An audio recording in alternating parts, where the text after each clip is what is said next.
Hello. Hello. Welcome to the stream.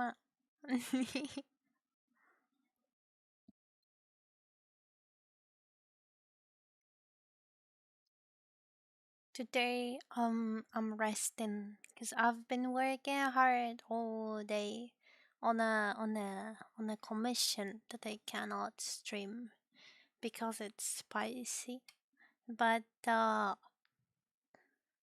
thought I should relax with another illustration instead. So here we are, a very late night stream. I guess it won't be very long because I'm meeting a friend tomorrow and I gotta wake up early.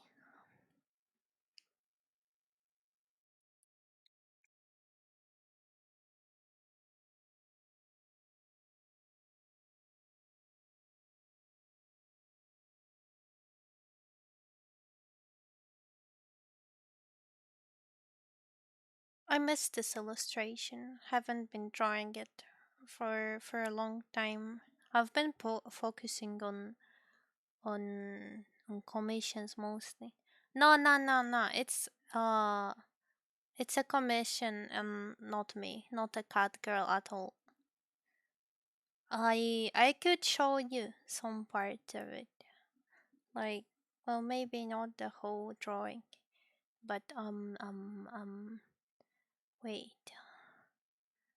Let's make it invisible for a moment.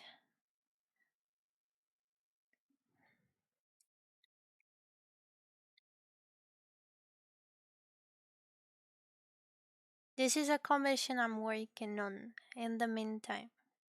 It's pretty. I like the face, but the rest it's not stream safe. But over here, this is me. Yes, this is cat, but it's not adult, not adult cat, just cat. Oh, Ken, hello. Where's my snack? Drink. Oh, drink. Oh, mm, thank you for the drink and the heart but oh, so many things. Oh, thank you for the follow, Faneke. Welcome. uh. This is kind of sus, and Clip Studio doesn't react to my hand, and it was reacting just a moment ago. So this means I gotta restart the program. Yay! I love it. I love that it happens just when I start the stream. Yes, it looks like she have lipstick and looks more adult than usual. I don't. I always draw lips like that. Wait, where's another illustration? Well, maybe this one. This is a cheapie, but she has those lips. And what? Over here, another commission. She also has those lips. Oh. Over here, they are here as well. They were always here. Well, maybe they were not here many years ago, but they are here for a long time. No, no, whole mouth looks for the first time. Oh, like the whole. No, I would hate it so much. It would look so weird. No, I cannot unsee it. I've been I've been having trouble with drawing this mouth. Wait, let me show you how it looked as a sketch. See, this is a weird shape I couldn't replicate on Linerd. And I made something like this. I don't know. I guess I will have to shade it, like show some hair and the tongue, cause cause if I zoom out now, I see it as well. Or like a duck, like like big big lips. Like when there are some girls that want to take a photo, and they are like, Right. Like doing those lips like a duck. They're looking like a duck. Like whoa. You know.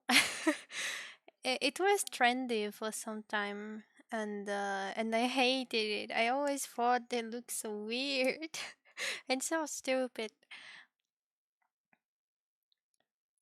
Look, now she's adult, have job interview today, and go back home. That's why she painted her lips.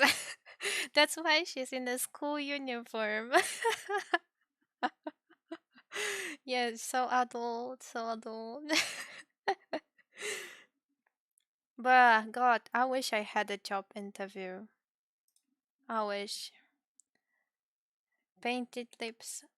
But there is other words for that. I don't know. I don't know. I don't know a thing about makeup. I was never really interested in things that are considered gilded, you know? I never liked makeup and playing with dolls. And I don't know, there was this just one time. I mean, I never liked dolls and I never wanted to play with them, but there was this one time when I got a doll as a present from my grandmother, and she didn't mean anything bad with it. And I was a really small child. I don't remember it. I just know the story that I took the doll and like plucked her head out of the body.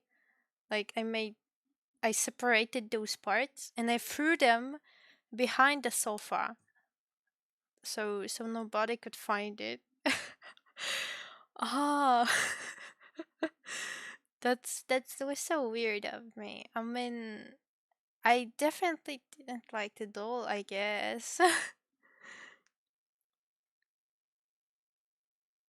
Like the girl from Banega Senpai from afar. I've never seen the anime. I don't even know if I would like it. I wanted to watch it for a long time, but then I think I heard something about this anime, or like I read the description, I think, and I was like, no, that's definitely not for me. But I don't know. Maybe I should give it a chance after all.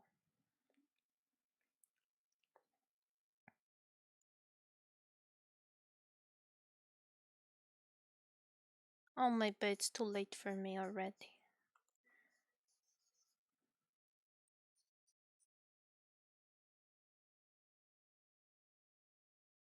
It took me many years to watch the animes that I wanted.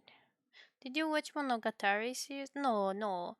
I I think I started watching one from like the series, but I haven't finished it. I don't even remember what anime it was. I literally remember nothing about it. So no, no, I didn't.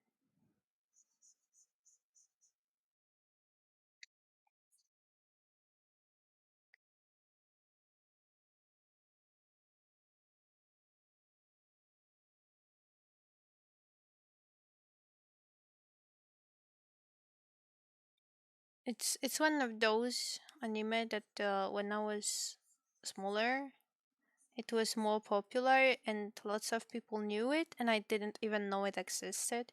And I saw some anime girls, and I was like, "Where is she from? What kind of anime is this?" And I never got to know. And then it turned out that it was pretty popular back then.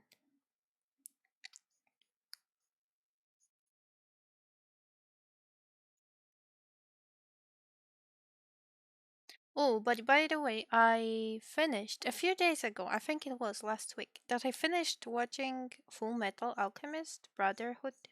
And it was the first time that I've seen it, even though it's one of those popular anime that like everyone said, everyone. And I didn't even have an interest in watching it, and my boyfriend made me do it. because he really loved the anime, and he was watching all those episodes with me, and it was his third time like watching the anime, so it was his second rewatch, and he would be willing to watch it again, like right now, to start it over.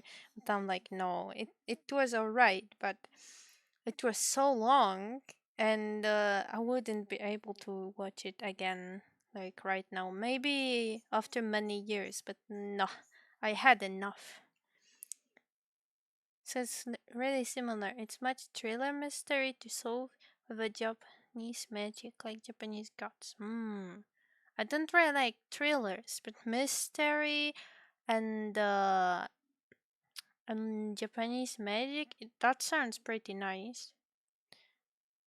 Bunny have more romance. Oh, I think I disqualified Bunny Girl because of the romance. I might have done it.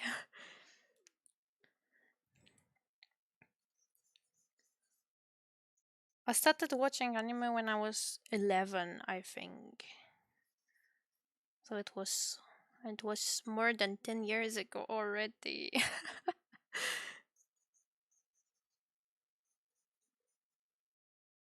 Well, about 10 years. Not that, now that I think about it, so around 10 years ago, but it's still a very long time. So I've seen quite a lot of series, but I don't really watch anything anymore. It's a little funny that I was first to be co-creator of anime convention than watching anime. Oh, I stopped watching anime when I was like 8, 19. Well, that's late.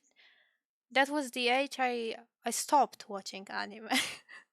I don't really remember when I stopped, but there was this time that I didn't really watch anything anymore for many years. And I think I got back a little bit this year. I just watched the series that I wanted to watch for those few years that I haven't been watching at all. So I binge watched some series, and then I felt complete, I don't feel the need to watch anymore. So I have a lot to catch up. Oh, do you want some recommendations from all the series? I don't really want to watch anything anymore after Full Metal. I just need rest because it was so long and kind of exhausting. But my boyfriend keeps pressuring me to start a new anime again. Like, he just wants to rewatch his favorite series, and I'm kind of angry about it. Because what about me? I would like to introduce something to him as well, but he's like, no, no, I don't have a mood to watch anything new. And what am I supposed to say? I don't have the mood as well. Now I almost only watch sequels. I understand. When I was watching Fullmetal, I was watching Cousin and Brotherhood in the same time. In the same time, like, were you comparing the two versions? I heard that mostly the beginning is different.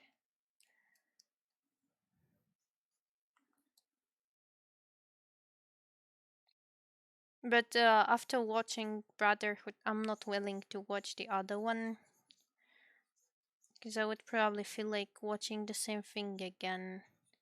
The only anime I can do that with is Madoka. I could watch it all over again, like again and again and again. I already seen it many times. Also, Soul Eater. I think I've seen it 3 times already, and I wanted to watch it again with my boyfriend, like to come back to it, but he doesn't want to. Also, the beginning is the same. Well, you mean the beginning is the same and the rest is different?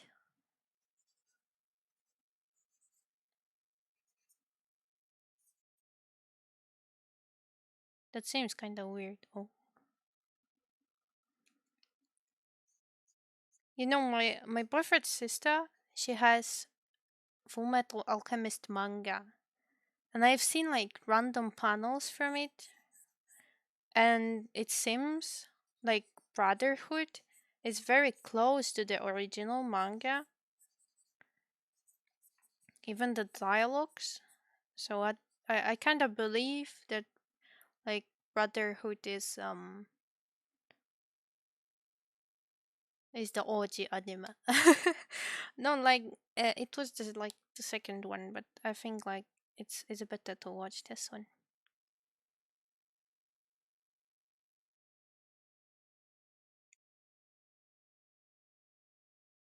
Please do not speak Polish. Do not send long messages in Polish like that.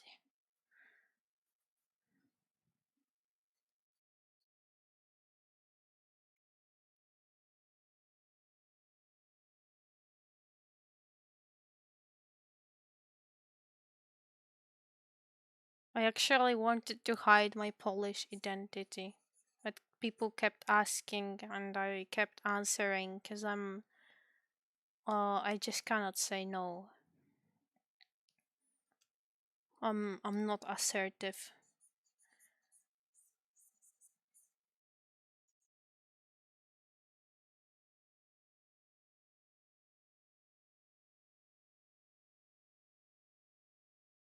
So the cat is out of the bag and I'm Polish and I'm oh, and there are rules that you can only speak English, so please do keep it English only.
Mhm. I think I don't like it.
Ba, ba, ba.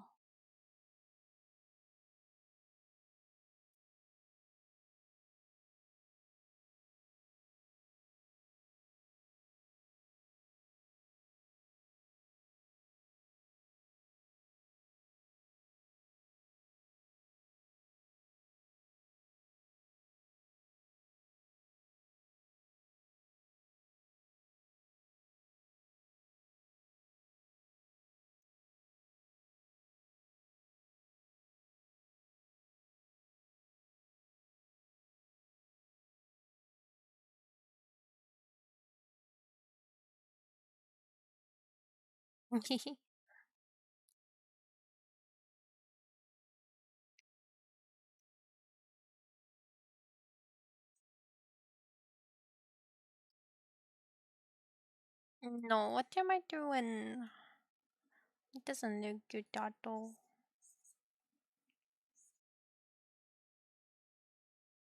I was so eager to draw it, but it looks so weird.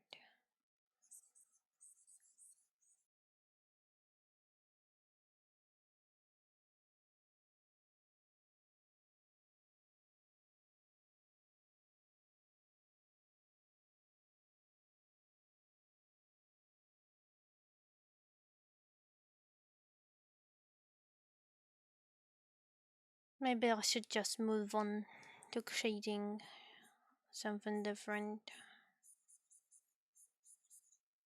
Or let's just try to finish the scarf.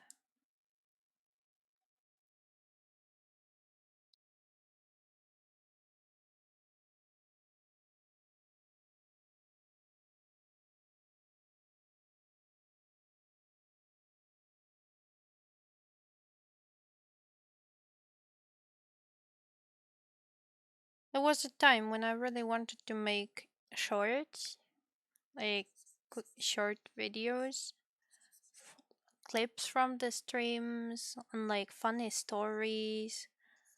And I have friends that do this kind of stuff, and I always felt like I would have some funny stories as well. But when I was thinking about it and like brainstorming, I never found anything, and I was really depressed. And I forgot about it and didn't do anything with the topic. And I don't do anything interesting or dynamic on the streams, so I also don't have the clip content. So I don't have anything to post as videos. And there are those VTubers that do like to create shorts or TikToks from the streams when they tell some stories or interact with the community. And it always comes out so nice, and I just want to be like them and tell some funny stories from my childhood, because there are so many things that were kind of weird in my childhood, or I was a weird kid, I don't know. So I had many interesting experiences, but I don't even know what is considered to be interesting.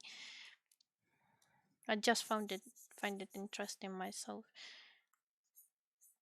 But at the same time, I'm creating content that I find interesting.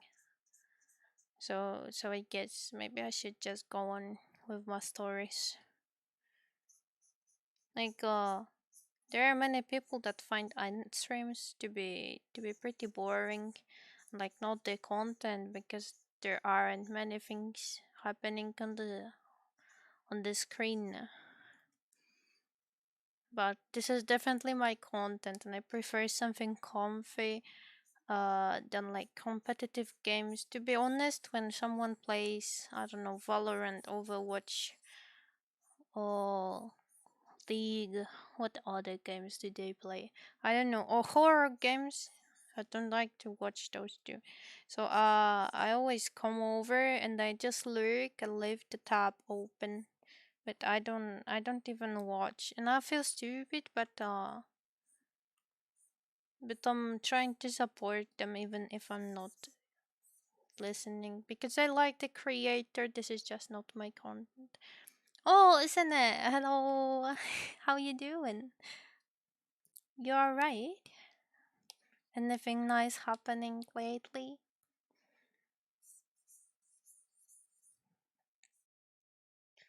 Oh, you guys might not know. I mean, Scenario knows, but the other people over here, you guys might not know. But I've been in Lublin this weekend. Since Friday to Sunday. So there were 3 days in Lublin on the Starfest, and God, my first experience with sleep room, it was horrible. Grinding emote commission. Oh, I like it. I like drawing emotes a lot. Dead or no? How many emotes do you have to do? Is it so bad, so tiring? I love to get emote commissions. They always go so fast. I can produce a lot of them in a short time. 10. It's quite a lot, yeah. It really depends on the character design. There was this time I was making emotes for a guy that had a character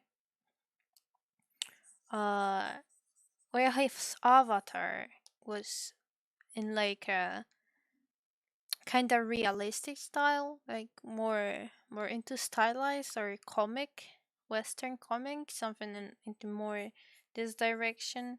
It wasn't like a cute anime boy, and I was free to simplify his design and change it into my style to like fit the emotes.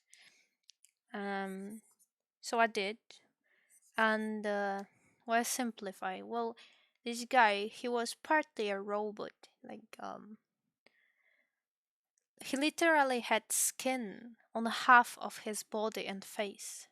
No, only the face. He had skin on half of his face, and the rest was robotic. There were like cables and some mechanical stuff and like metal parts, some shining parts. So it was a lot of work and lots of details. So this is why I was simplifying some of the details. But I had about 10 or 14 emotes to make for him. So it was really, really a lot. I don't even remember how many exactly, but it was a lot. And I've been suffering. I've been suffering because he first ordered 5 emotes as a package. And I was like, okay, that's alright. We're doing it. We've been working hard. I was consulting every emote, every sketch with the commissioner, confirming everything is okay. He was happy with the results. I went through it. I was already tired. I was already tired while making those 5 emotes, but I went through it. And then he surprised me and commissioned another 5 or 7 emotes.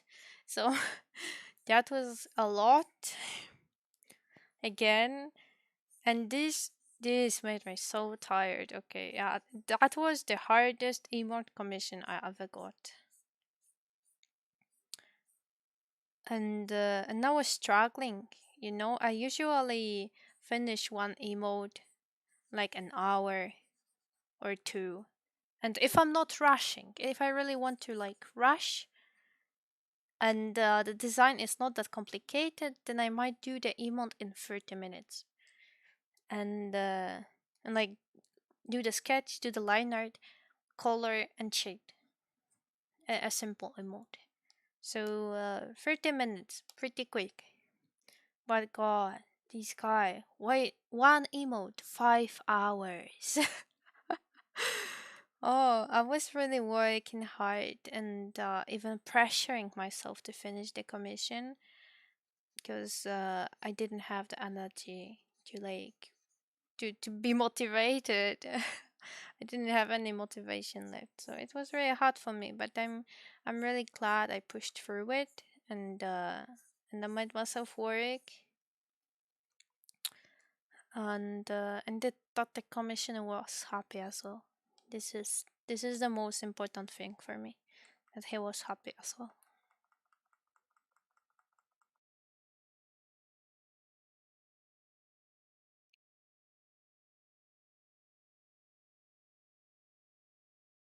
But that was the biggest and the most difficult commission I ever got. Like about the emotes. When it comes to generally biggest commission, I've got this client right now that literally ordered everything, everything, even things that I don't have in portfolio. He wants me to design his character, then draw an avatar, a PNG only, so that's alright. Uh, what else? Banners for social media, logo, I guess. I don't really remember if there was logo as well. But emotes. I think 9 emotes. Twitch panels, and there are 6 of them.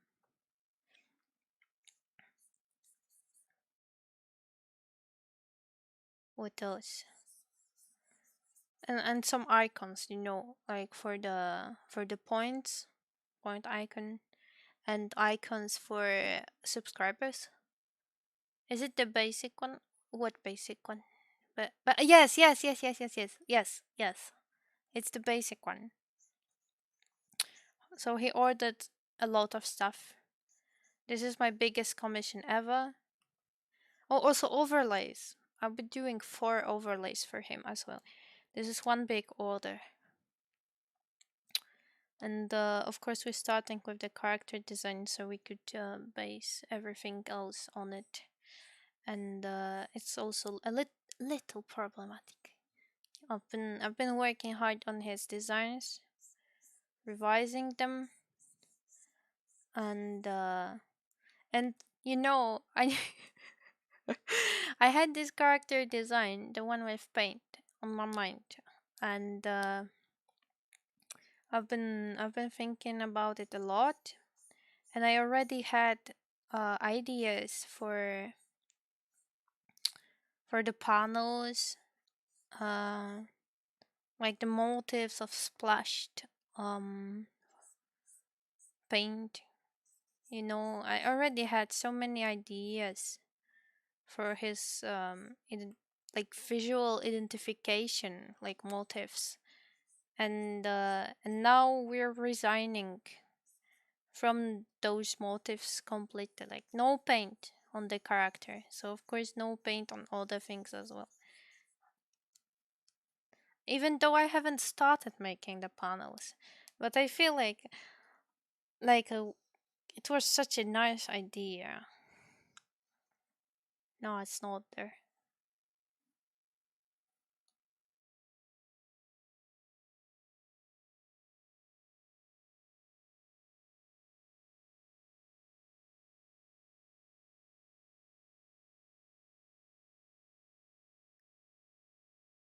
So much work for such basic character.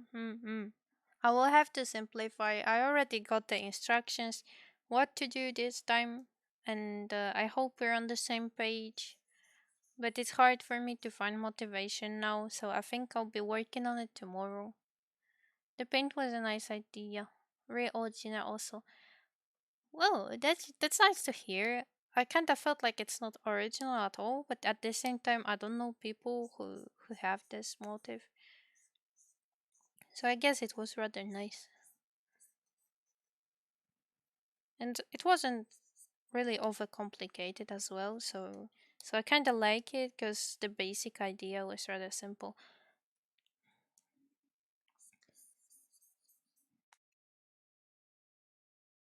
Maybe I should sell this design after all.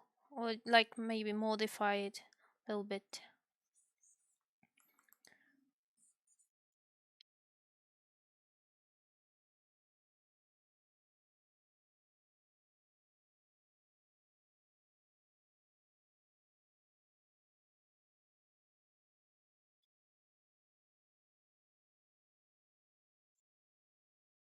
Yeah, no worries. I mean, I've said it like a lot of the times on streams because like people asked me or knew me already.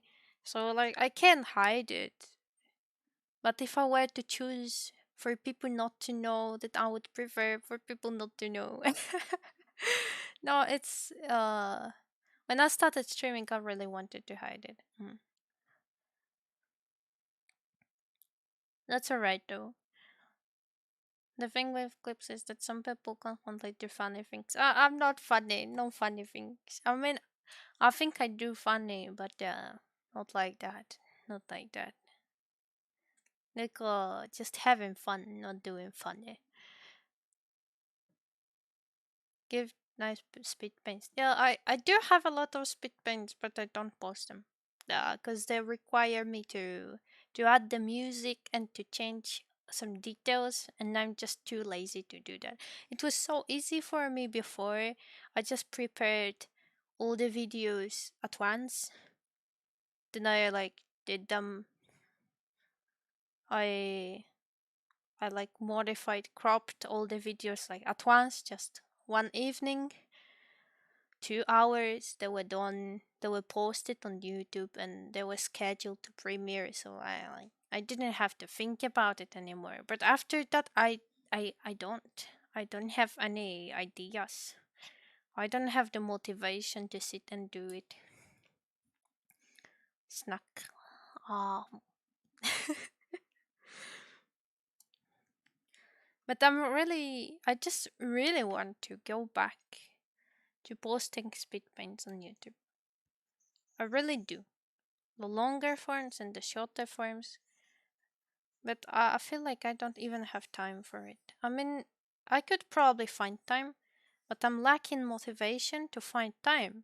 So I'm using this time for something else, which makes me busy and I don't have time. Oh, Dero! Hello! Welcome, welcome. How you doing? How you doing, Dero? Dero, Dero, Dero, Dero. It's like a sound, like kero kero. That's like kero kero, dero, dero, dero. Dero, dero.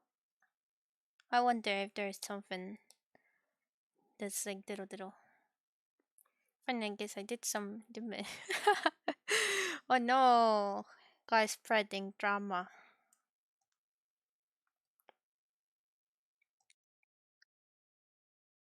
Why? Why? What did you do? Did these people deserve it? Content. Oh well, if you say so. Really depends. Some I don't know what you did, but maybe some people would consider it like the drama. But yeah, spill the tea. Spill the tea. No hiding.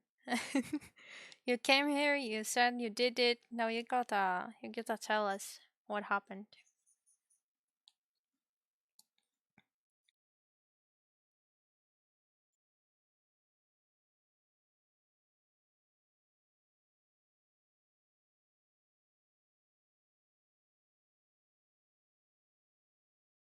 Some dero.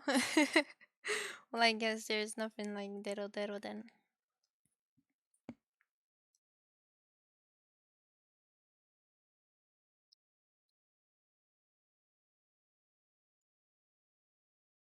By the way, Shimon, I'm not against using like a few Polish words, like short words. Like I don't know pierogi. There are no big equivalents in English, so that's all right. I'm just mostly talking about longer messages. So it gets weird when everything's in English and then there's like a long message in Polish. I'm not angry. I'm not angry. I just want to explain myself because I'm not assertive. I had to publish it. Now I am known as Tsundero. Ah, Tsundero. So cute, so cute, Tsundero.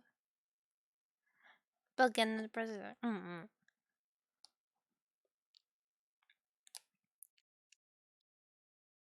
No, it's totally cute. Dero dero.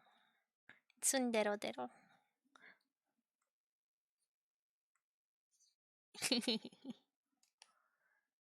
What do you mean it's not cute? No, Scenario, I'm counting on you. It's adorable. Okay, okay, okay. You pulled through.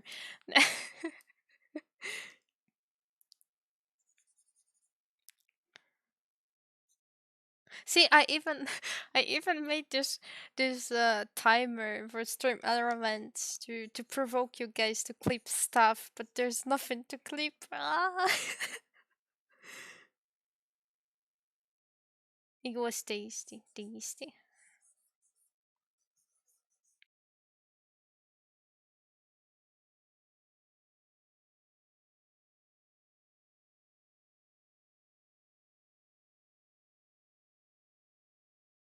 わ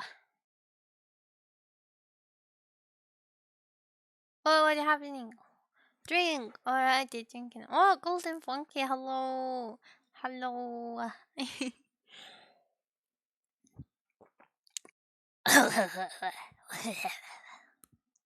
Water, too much water. It's killing me.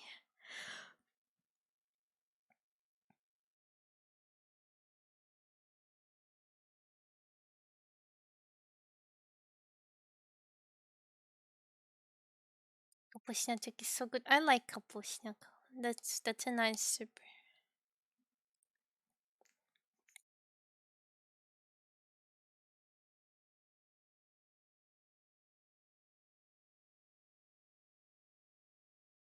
Referring to the water? When? Who? Where? I don't know. I don't even remember what I said. No, it already went through my head and it's not there anymore.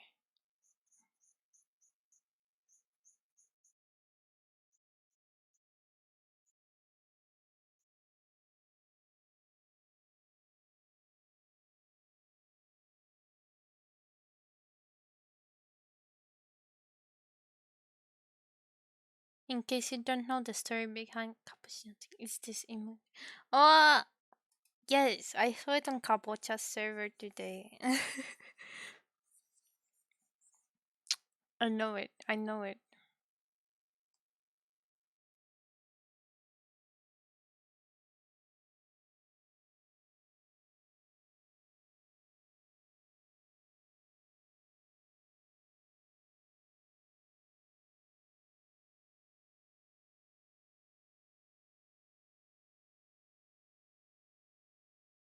What?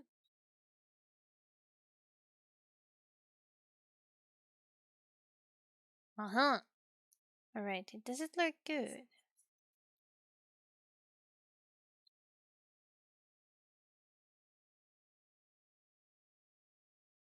I think I'm. I think of adding there's lines.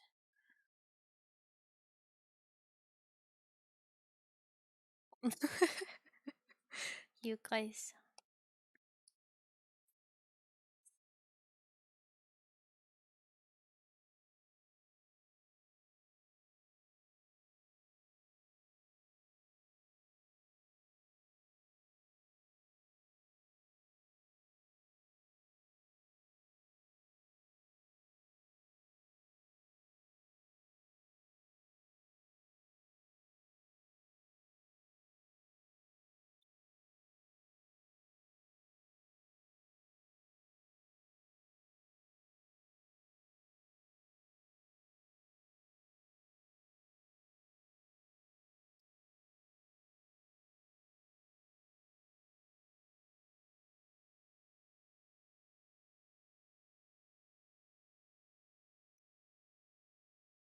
Alright, unlike those details.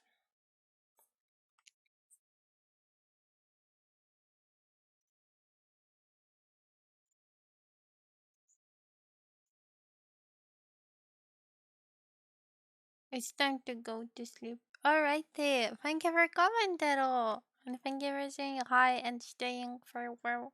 Have a good night. Have some nice sleep. I know it's late already. Sweet dreams. No nightmares. No nightmares. Even though you're Tero.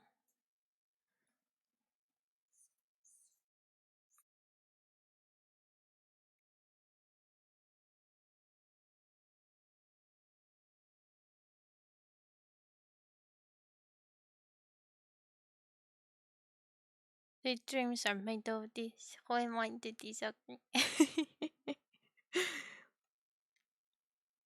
A man of culture.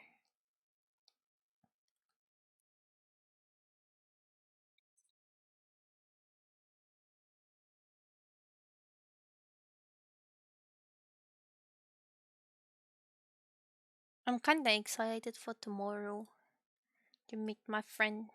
I'll be going to her flat for the first time, and it's kinda possible, like there is a possibility that I'll be living in her room over there next year in like February or so. Because in this flat lives my friend and two other girls that are also rather nice, I heard. I don't know them. But my friend might be moving out for a job in Paris. So I might be taking her place. That would be nice. I like the meme. Sweet dreams are made of cheese. I really like cheese. I don't really think it's sweet, but I like it. and and the dreams involving cheese are rather nice.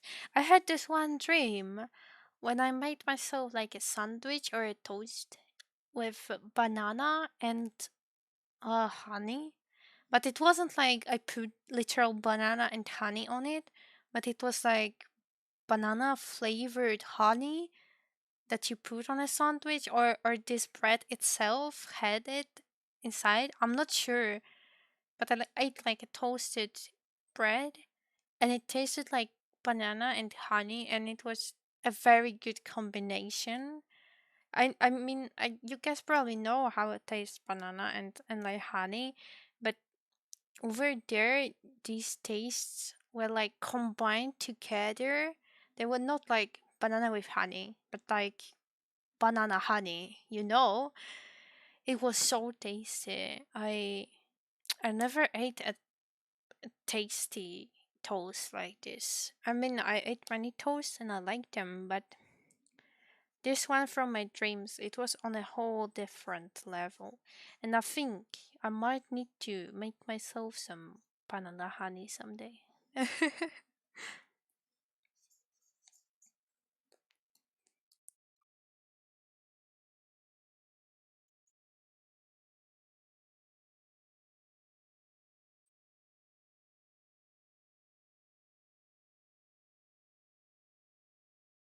Now this scarf over here, it looks just stupid.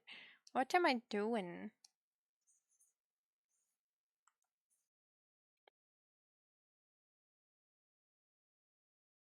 Yeah, she said, and then continued to do it. Very, very clever, Mason. Very clever. No, I get to experiment with it. But I think I'm over detailing right now, and the juice, it doesn't even have any sense. Food in dreams tastes like food in anime looks. That's kind of true. Tomorrow I'm going to pick up my buddy's parents' apartment. Oh, they're going on vacation to Germany and they don't have other to leave the cats with. So I will be taking care of the apartment and the cats. Oh, that's nice. I kind of dream of doing something like that. I just wish someone would give me the flat, and I would leave there, take care of the flat and the cats. Free cats. That would be lovely.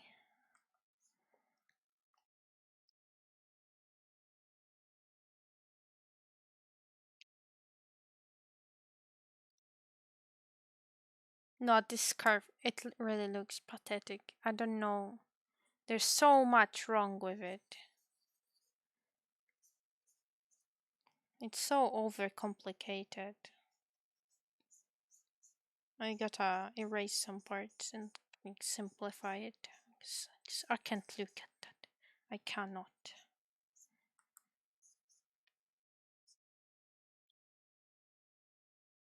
Yeah, that's a little better, but I still dislike it. Free cuts or free cuts? Free cuts. Like freedom, free cuts. Not free, not free. Yeah, but both are good. Only two cats. Oh, that like the same as me. I've got two cats at home. I will miss them. I will miss them more than my family. That's for sure. When I don't see my cats for long enough, I start to hallucinate, and I'm like seeing them with a corner of my eye. Like there's a black something, I don't know, backpack laying on the ground, and I see it with a corner of my eye, and I think this is a cat. So I walk, like I look there, and there is not a cat. There's a backpack, and there was this one backpack, specifically a backpack I had at home, and I always mistook it for a cat. Like always, for a very long time, even a few times during the day, even during 1 hour. So I don't know if I'm stupid or what, but I'm like seeing it, checking it out. I see it's a backpack, and I'm like, oh, it's a backpack, not a cat, not a cat. 10 minutes later, I'm doing the same thing again. You cannot trust your eyes.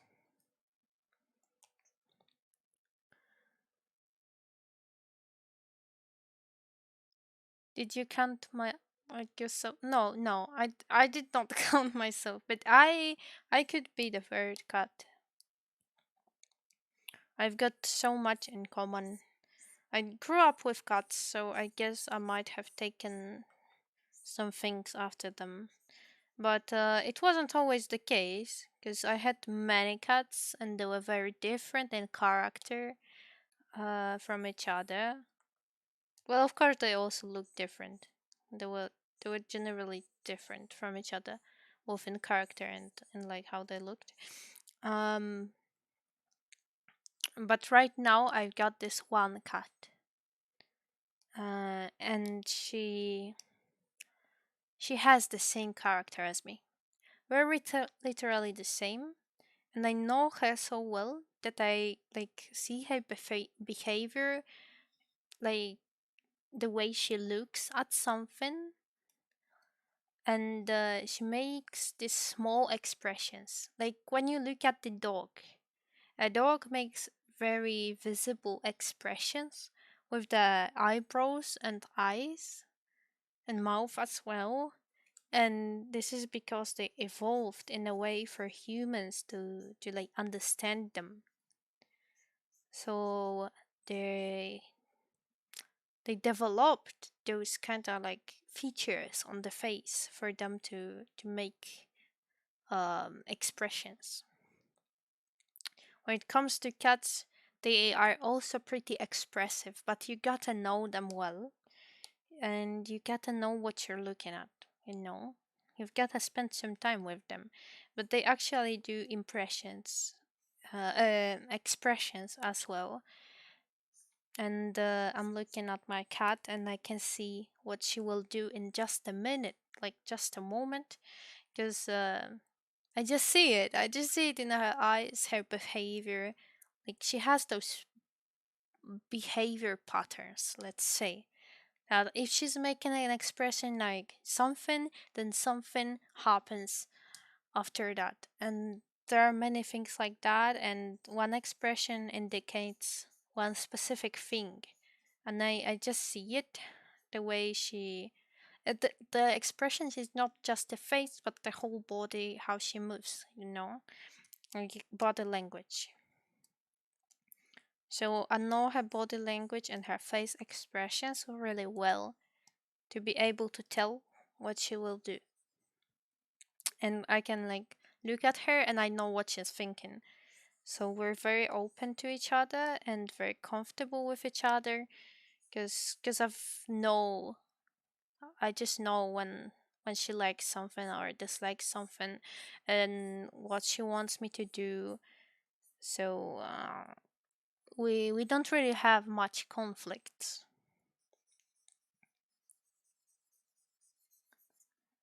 We are both rather we are not assertive, both of us. We don't like conflicts. So if I'm asserting and I say no to something, she understands it and like she stops what she's doing. because she also knows a few words, and like she understands the meaning behind them. Like, I can call her somewhere, tell her like come here, and she will come. She because she knows what it means. Or like the no. When I say no, she already knows that like it's a bad behavior. Like stop it. Don't do it. Just generally don't do it, because I use it in situations when she shouldn't be doing something, or I don't want her to do something, and she understands it. I don't have any cats, so I will pamper them. I will pet and play with them. That's very good. That's very good. They gotta move a little bit.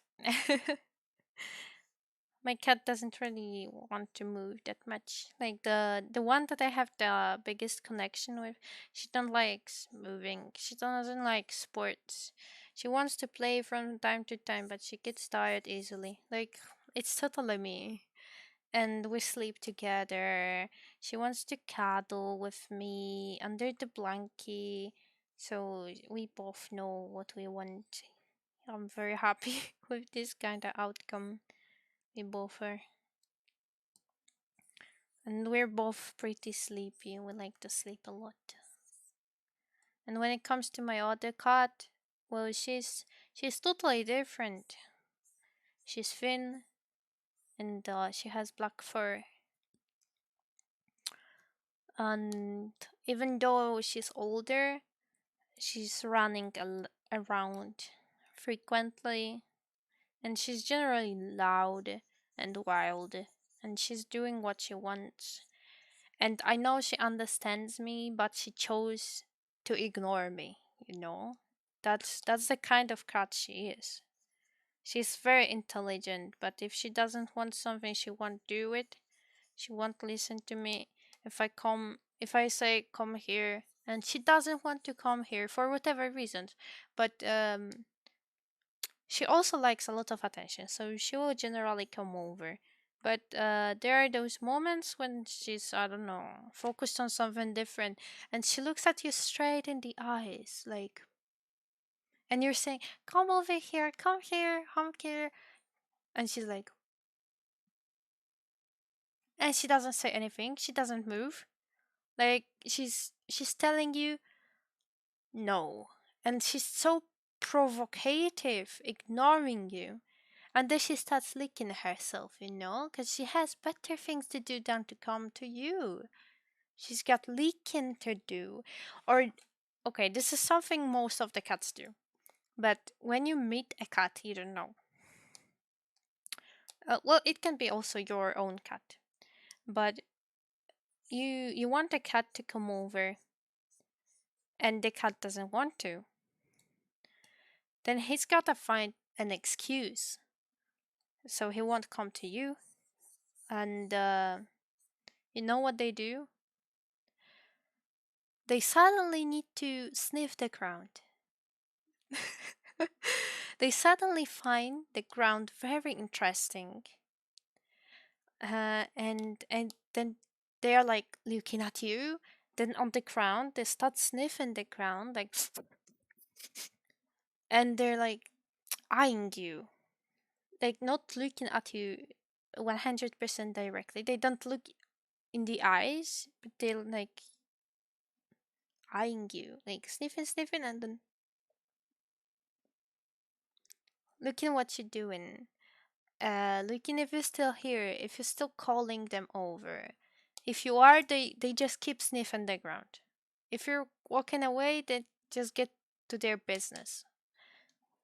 They're doing what they wanted to do previously. But this is their excuse.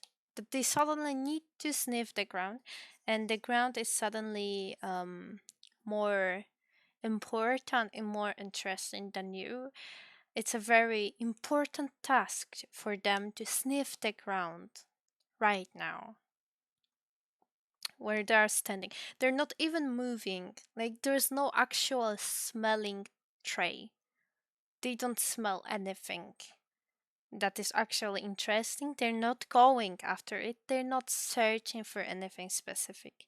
No, this is just an excuse that they found something interesting on the ground. And that's very clever. And I already know that if a cat is doing it, like ignoring me and then sniffing the ground, then I know I can't do anything about it, you know. Of course I would like the cat to come over here, but you can't pressure them. If you're the one who will go closer to them, then they might get scared and they will run away. So it will only make the situation worse. You don't want it. So you just get to leave the cat alone. Or you gotta give him something more interesting than the ground. If you had any food, then the cat would come probably. Yes, stirred glorious. Yes.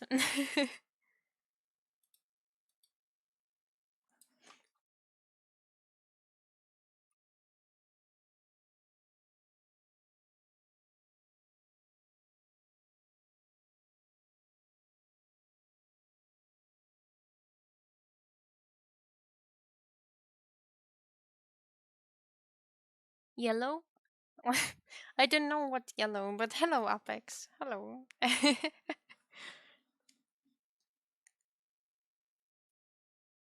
Hello.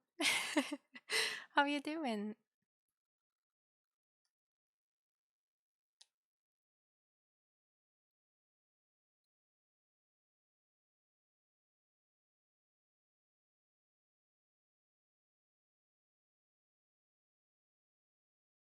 I kind of feel like now, after these streams, I've got so many stories to tell as shorts on my YouTube channel. You know, I'm so creative today. I went a bit too fast in the city, almost three times the speed limit. What? Three times the speed limit? How fast were you going? This is kind of scary. Were you going by car?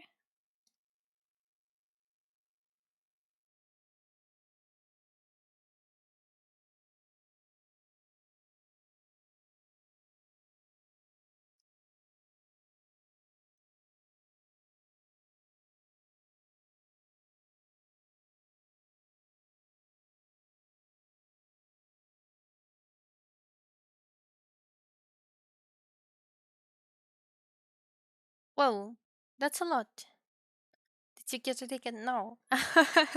Well, that's good for you. I just hope you didn't do anything bad. Like you, I don't know. There were no bad things happening. I was racing with no idea that I could get a ticket, and I still didn't. The street was empty. Oh, that kind of explains. But I'm glad that the street was empty because at least there were no bad situations like with other cars or people. Because it's this is what scares me the most that when I would be driving a car, I would hurt someone. Hurting myself is like nothing, but hurting someone else, this is a problem. I don't want to. I'm really scared of that, and I don't drive the car. I'm too scared.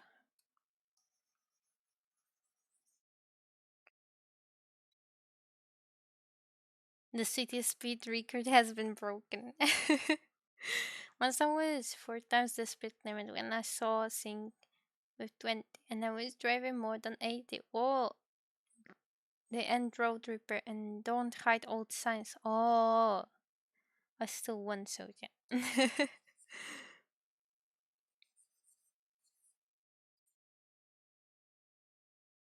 I kinda envy people who can drive. I mean, you could say that, yeah, so do it yourself, like learn to drive. But I'm really scared, and I also don't want to like go on some stupid lessons I just want to skip the lessons and go to the practical part, but I'm very scared of like actually driving a car. So this practical part is the biggest problem for me, and I would really need to practice it a lot and like stop being so afraid. But I cannot even drive an electric scooter, so I don't really think it would be a good idea for me to drive a car.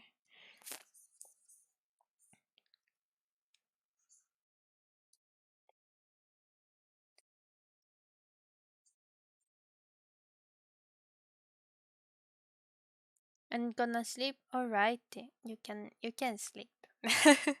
You could lose your driver's license after that. Yeah, you could lose it.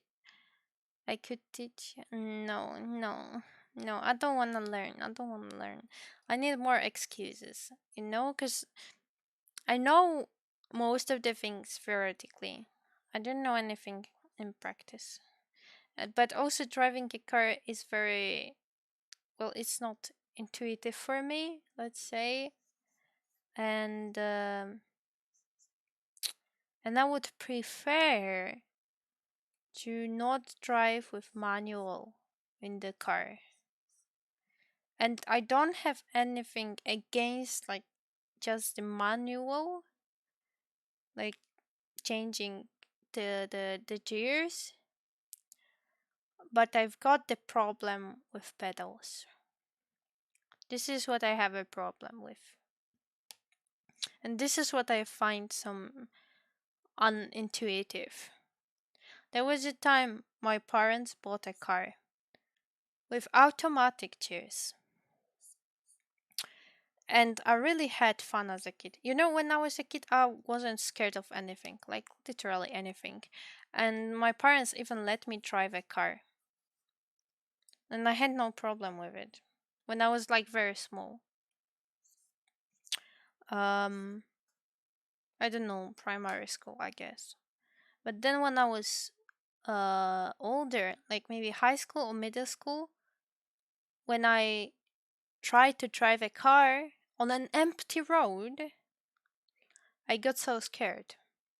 I got really, really scared. And it turned out I can't do a thing, and I find it so unintuitive because I'm uh legged. I don't know how to say it, but like people are, you could say, left-handed or right-handed. And there were some tests with eyes and legs as well, if you're more on the right, on the left, or the left side. And it turns out I'm left-eyed and left-legged. And I think I was also supposed to be left-handed, but like adults, they learned me to write with my right hand. So I'm like drawing and writing with right hand, but I kind of feel like my left hand is the dominant one. But anyways, since I'm the left-legged, I don't know. Um, I would like to do more stuff with my left leg than with my right leg, and I get really confused when right leg is assigned more tasks. I'm not even comfortable with riding a bike. To be honest, I'm not comfortable with riding a bike now as well because I know how to ride a bike. I even had a license when I was a kid. I still do, but I'm not a kid anymore, so I don't need it. But I was riding the bike a lot, and I don't think I have like a traumatic experience. I've got some bad experiences with riding a bike, but not like a traumatic one. I just stopped doing it, and I kind of forgot how to do it. I mean, if I sat down and tried again, I think I would get it. But I kind of would have to make myself remember how to do it, and I haven't sat on the bike for like 7 years at least. So that's a lot. And I don't feel comfortable anymore.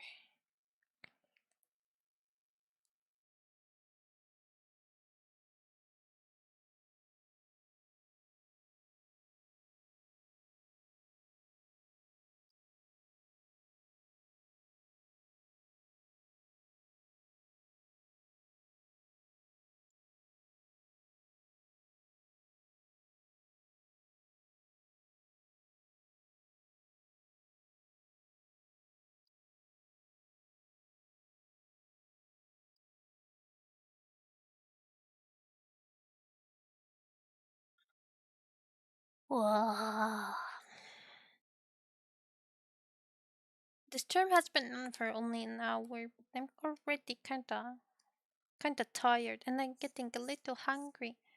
I'll have to wake up early tomorrow to like wash myself, to go out early because I've got like 40 minutes, 40 50 minutes uh of like commuting to my friend's house.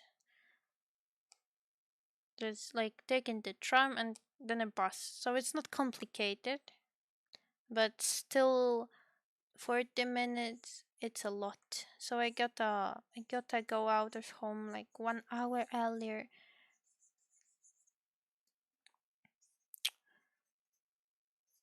So that's kind of stressing me out and makes me have less time. So I cannot go to sleep that late. And yeah, I gotta wash my hair, then dry it. It takes a lot of time. Another hour. And then probably I should eat some breakfast, which I should also consider another hour because I don't know what's up with me and breakfast, but it always takes me so much time. This is the reason I eat breakfast very randomly.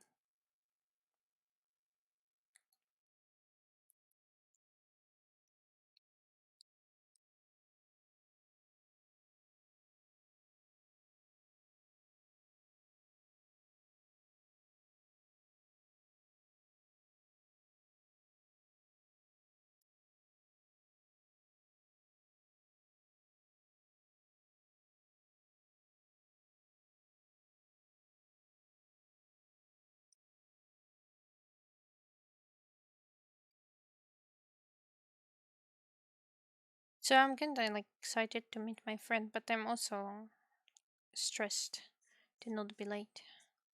We're going into her house, so like it's not a huge deal to be a little late, but you know, I don't wanna be late. Bad manners.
God, I got so hungry.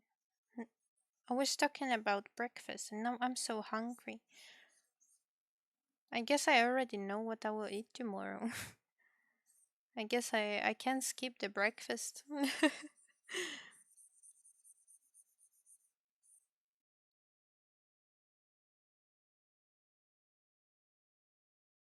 Wait, I'm messing up the light. I don't. Where did I want the light to come from? I kind of feel like. No, I gotta think about it.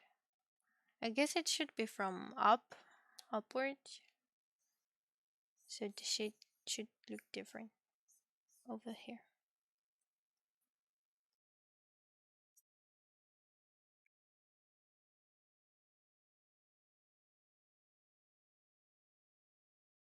I guess just a sandwich. I had sandwich today. uh like a few hours ago. It was nice. Now I'm thinking about more sandwiches. Oh, Dianco, hello. Welcome to the stream.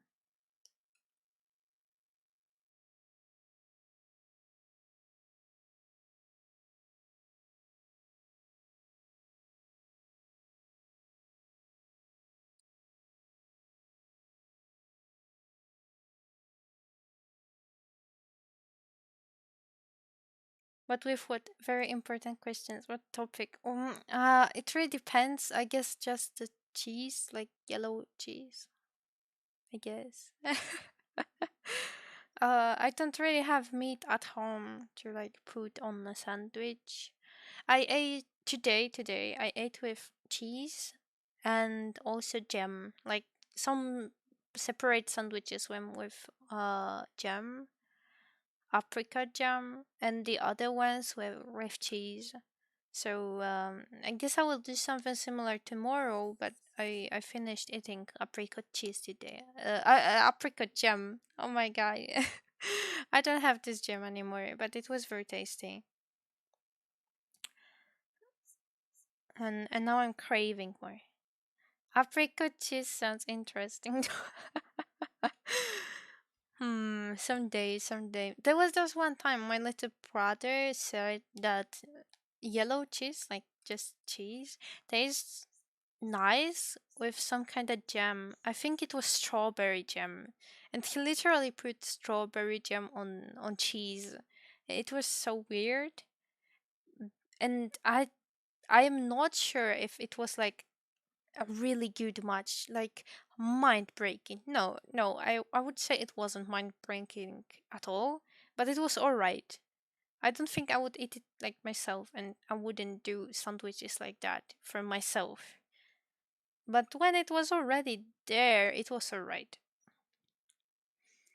I like loading my sandwiches with salad, olives, cheese, ham, and whatever I can cover. I'm not very creative with sandwiches. I mean, I know that you can do sandwiches like that, and I like making a composition. But when I make something for myself, I have zero creativity, and I just ate the same thing over and over, because I'm also pretty picky. And if I make something for someone, I like to make it fancy. I like to make it beautiful. I like to make it colorful. I like to add some ingredients, some spices. But I personally do not really need them. When I eat this fancy thing I ate, it's good. I'm not complaining. I like it, but like if I'm making for myself, I have zero creativity, zero motivation to even try to be creative with food. And I don't really I like good food, but I don't need much to be satisfied. I don't need many spices at all. There was this one time uh I had a school trip to some castle or something. There was a museum and there was a restaurant, and since it was a long trip, we ate over there in this restaurant. And we've got a soup, tomato soup. And I started eating it, and I was like, "Whoa, this soup so brilliant! It tastes like the tomato soup my mom makes."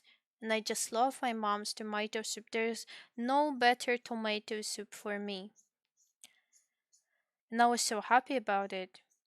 And I wanted to share how tasty it was. But before I did, give my feedback to like my friends. Everyone that I was sitting with on the table, they said that the soup didn't have any taste. That it needs to be salted, that you need to add pepper, you need to add anything because it doesn't have literally any taste. And I was so, I don't even know what to say. I couldn't believe it because it was so full of taste and so good for me, yet so delicate. I don't know, I felt so many things in the soup. I loved it, but everyone was like, I don't taste anything. This soup doesn't have any taste. It tastes like cardboard. I'm like, you don't feel the tomatoes? How? How you don't feel the tomatoes? Do you have the tongue? Do you have the nose? You don't feel it? Like, what's up with it? What are you guys? Where are your senses? Where are your taste buds? That was so shocking for me. And I like many things for the taste that they do have by themselves. And when I'm making simpler dishes, I kind of feel like I don't need any spices at all. Like I like the combo of salt and tomato, for example, on a sandwich. I like it, okay, because I like salt and I like tomato, then I like the combo as well. But But when I'm making a sandwich with like a cheese and tomato, I don't feel the need to put the salt on it. And most of the times, I don't even think of putting the salt on it because I'm like forgetting, you know.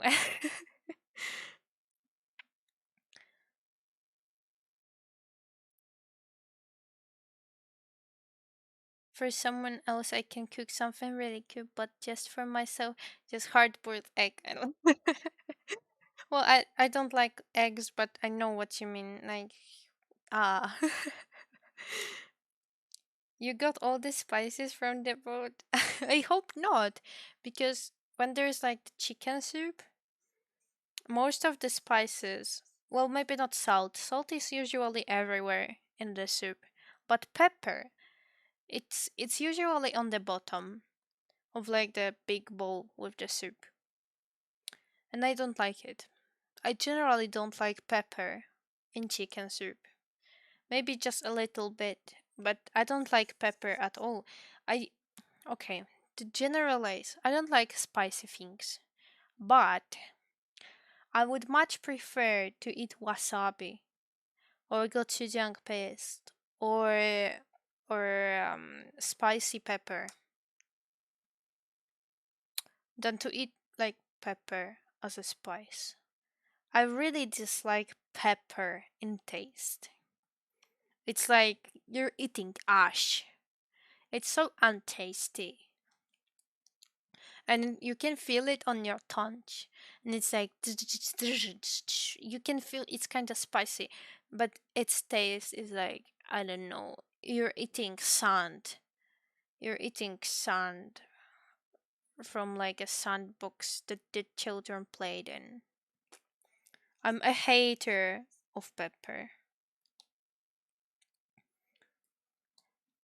And as I said, I'm not good with spicy food, and I don't really like feeling the spiciness.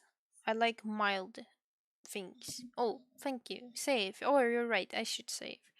Headpad. Thank you. Drink. Alrighty. Drinking now. Mm. Imposter check. God, so many things. Ugh. Alrighty. Yeah, as I said, I don't like spicy things. Uh, I rather like salty or sweet. I guess these are my favorite tastes, salty and sweet. Um, but I do eat spicy sometimes. If I'm going to a restaurant, usually like lots of Asian or Korean food is kind of spicy. Maybe not all of them and not that much. I mean, there are some that are like spicy, and this is spicy, even for someone else, not me. But it's spicy, and there are some that most of the people would say no, it's not spicy, and I feel a little spicy. Then it's okay. The little spicy is okay. Or even this is like little spicy for me and no spicy for others, but little spicy for others is also all right for me. I mean, I feel it kind of too much, but if something is above this level, then I don't think I can eat it. Oh, it's really hard for me. But a little bit of wasabi in sushi, it doesn't hurt. I can stand it. Of course, it depends, but like a little bit, it's alright. It's alright. Chicken with gochujang, that's alright as well. If there's not so much sauce, I guess. But I find gochujang very, very spicy, even more than wasabi. It's spicy in a different way. I don't know how to explain it.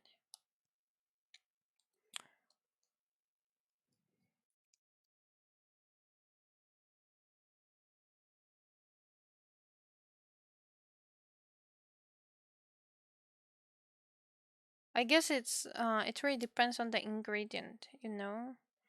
Cause like spicy pepper, I kind of feel like it wraps me in a different place than ginger. I would consider both to be spicy, but um, ginger, ginger is kind of spicy, but not like typical spicy. You know, you can feel it a lot. It's very characteristic, but it's not spicy like Carolina Reaper or wasabi. But I would say wasabi is more in the direction of regular ginger than in the direction of Carolina Reaper.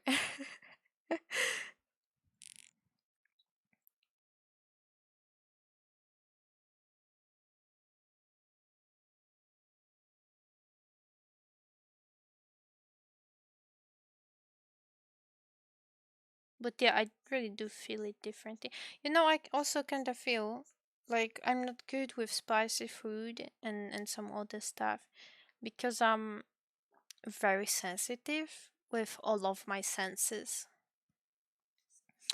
And even though I don't think I'm a great cook, but I can tell pretty easily what I'm going for. For example, with spices and what I want to achieve, and then I add the spices with like a feeling. I add it with feeling. I don't measure it. Then I taste it a little bit, and it's usually it's good already, but I can add more, and I kind of feel what I can add to make it better, and what spices would go well with each other. Like I kind of feel it because I know the taste of them, and like I'm not a cook, but I you know, I kind of know how to make these compositions of tastes. I don't know how to explain it, but there are some days I like to experiment and then I add various spices and they go with each other well, and I didn't learn it anywhere. Like nobody teach this for me.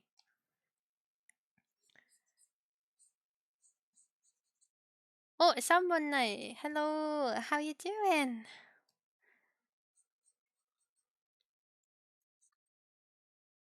But yeah, I also go back home and I can easily tell what's cooking. Or like I just feel the smell and I already know that it's a particular dish, even when my mom just started making it. And I have the road of uh of the smells. Like there is a thing cooking. Like I don't know, spaghetti. Let's say spaghetti bolognese. My mom's making it, and there's like a road of mm, smells that makes the like it comes out from the cooking over time, and then there's the final dish, and it has a specific smell, and it kind of smelled different along the way. And I've got them mapped, and I know how they smelled earlier. So even when my mom starts cooking, I already know what she will be cooking because I just kind of remember the steps, but not like by eyes because I don't see it, but by like my nose. I remember the smell. And same with this with taste. I kind of feel like I taste more than other people. I don't know what's up with it, but I really do feel more taste than regular people. That that's kind of what was up with this tomato soup on my school trip. They didn't feel anything, but for me it was full of taste. And I'm kind of sensitive to light as well when it comes to my eyes. And when it comes to my ears, I'm also very sensitive, and something most of my friends consider to be not loud for me is already very loud. And it's hard for me to stand some loud places. I'm an introvert, so of course this adds to it, but I really do not like when something is loud. I get very overstimulated pretty fast by sounds.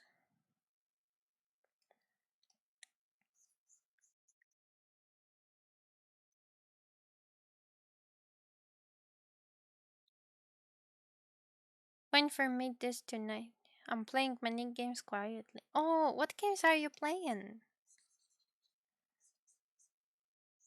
Tell me. Anything interesting? I mean, every game is interesting. Just tell me about it. I've got from Delta. I recently got during the weekend, I think, a game called Sui Cuts. There is this game that came out not so long ago on Switch, I guess. I'm not really sure because I haven't been following the topic, but it was called Sui game or I don't know, Sui something. And then there's this game called Sui Cuts, which is the Sui game but with cats. So of course I added it to the wish list, and like the next day I got it as a present. and uh and I started playing it. I had fun. I had fun. But I don't know why the Sui game got so popular even before it came out. I kinda don't understand. I was thinking maybe it's an original concept, like there was no other game like this before. But to be honest, I've seen a game like this before. And I played it. And I am sure there were many like this. So I don't really know what to think about it. I mean, the game looks nice and it's cute and so on, but why do people love it so much when it didn't even come out? So shovelwares right now, or I don't even know it. Maybe later Atlas 4 or Dolphin Spirit. I don't know any of those. What are those games? What's that really about? What genres? Like, do you fight in those games or what? What do you do there?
Adventure action games, issues. Hmm, is that so?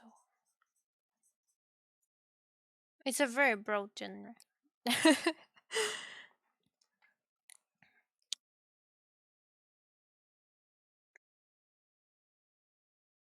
You can make a recommendation later if you like it. I would be glad to like um if you were to send on my server your thoughts about those games. I would be glad. Have a comfy stream. I'll be heading to sleep now. Alrighty. Thank you for staying, Zena. I hope you had a great time also working on your emote commission. So I'm wishing you luck. Have a good night and rest well so you could work again. This is a never ending cycle. Just work and then work. But yeah. Have some sweet dreams. Thank you. Bye bye. I think I'll be finishing soon as well. Maybe in like 20 minutes. But I'm pretty sure I won't be going to sleep yet. I mean, I will try to, but I feel like there will be something that would stop me. There's always something that's stopping me from sleep. I gotta read a webtoon I haven't read today, so I gotta read it because there's daily pass. Or I will play a game because the energy is restored. I gotta play it before sleep. Oh, I gotta check out Twitter before sleep because during the night there will be many new posts and I won't have the time to do it, so I gotta do it now. Or this is important nice video, I wanna watch it. There's always so many things, so many important things. Or there was this one time, maybe even more times, that I finished a drawing string. I was like, alright, I'll be going to sleep now. 'Cause it's late, and now I stop drawing. And then I continue drawing after the stream, which is so stupid. So stupid. Why did I finish the stream then? Or I just switch to a different drawing and start drawing the other illustration after the stream. So stupid of me. Why do I do it to myself? I guess I just like the comfy, a peaceful atmosphere of nobody talking. Yeah, I don't like myself talking, I guess. But my black cat, she also doesn't like it. She just comes out of the room. She's very cringy and she's seeking attention. So she's always inside my room where the doors are open. She comes by, checks how I'm doing, and so on and so on.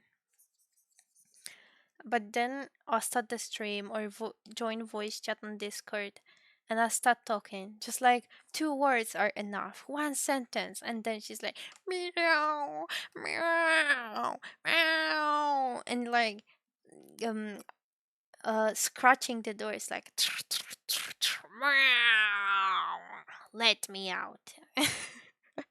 And she hates me talking. I guess, I guess she really do. But there are those times when she goes to sleep and I'm loudly clicking on my keyboard because my keyboard is really loud. It's like a mechanical keyboard from Razer. So it's really, really loud. And my cat's like, nothing, nothing, there's nothing happening. And if I'm outside of my room talking with someone, she's not bothered at all. Or if someone comes by into the room and I also start talking, then she's not angry. She's not angry. But when I join the voice chat or I start the stream, then she goes angry and she gotta go out now. Now she just came in and she wants to go again. Maybe she was just seeking a peaceful place and I started being loud, like talking, and she doesn't like it, so maybe she wants to go out search for another place. Maybe. But I know it's not always the case, so I don't know.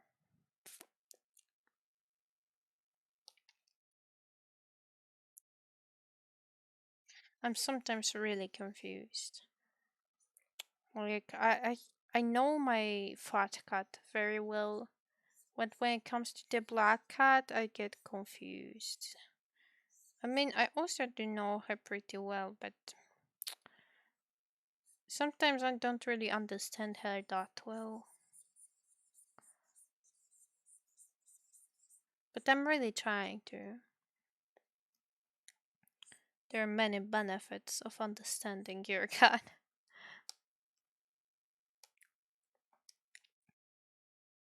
And she's always shouting. But some time ago she's got an upgrade, software upgrade. She's got new sound to make. When I met her, she only made meow, meow, like just shouting. But now after the software update, she sometimes makes very interesting new sounds. Sometimes she sometimes even meows in a normal way, like meow. You know, when it comes to my fat cat, she has a lot of sounds, so she doesn't get that many upgrades. But she's got quite a big library of sounds. I think her most frequent and my favorite sound as well is something around meow, meow, something like meow combined with meow, and then makes like meow sound. Meow. And there are many variants, but I like it. And she always uses it when she wants something. For example, comes to you and she wants your attention, or she wants to come to your bed and for you to make a place for her, or when she wants food, then she's getting a little more aggressive and she's like meow, meow, meow, meow, meow, meow.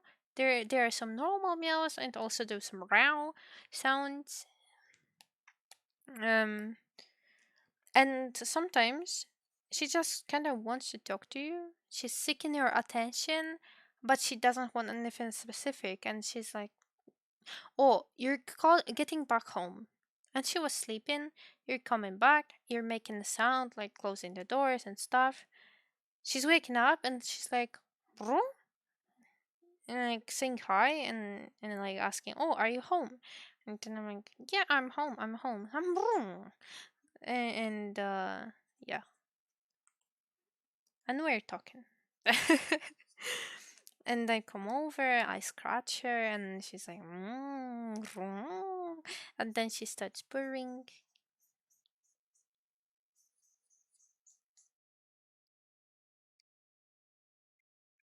I got tired of shading it. I feel like I'm overcomplicating again, which makes me tired. Oh, I wanted to add some different colors to the pumpkin to make it a little more interesting, like some yellow, maybe a little bit of green, maybe on the top or over here. Yeah, and definitely some very dark spots as well over here. Hmm? It looks kind of more interesting.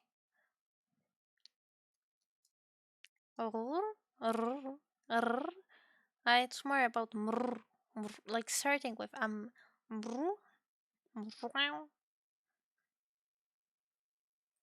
to be like it more resembles a meow, but like modified meow. You put air somewhere inside and like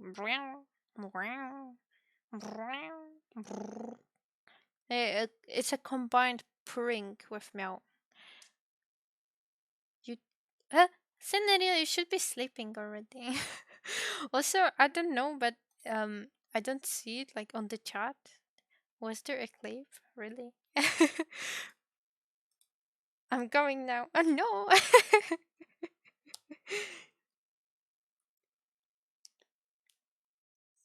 I thought you already went away, but you were just listening to my cat sounds. You're a spy. Scenario is a spy. Mason collab, thank you for the follow. It's an interesting moment to follow. I guess you've been listening to my cat sounds as well. Did I make the stream interesting? I am a little bit Synergia spying. Don't tell me you're still working. Just like me. Wanting to go to sleep but staying and drawing. Oh, by the way, Mason Cola, how you doing? How's your day? I just saved my work and closed the program. See, you're still not in bed. Still not in bed. Oh, I just showed up in your Outlook screen. Oh, thank you. Thank you. This is the whole drawing. Still in progress, though. Doing alright, what about you? I'm doing very good. A little tired already and hungry because I was talking about food and I got hungry. But I'm doing good. I'm doing good. I had a very nice day today. Worked quite a lot and I feel like I made a lot of progress on my illustration commission. So I'm very proud. It's only motivating to work more. Is it me being workaholic already? That's not safe.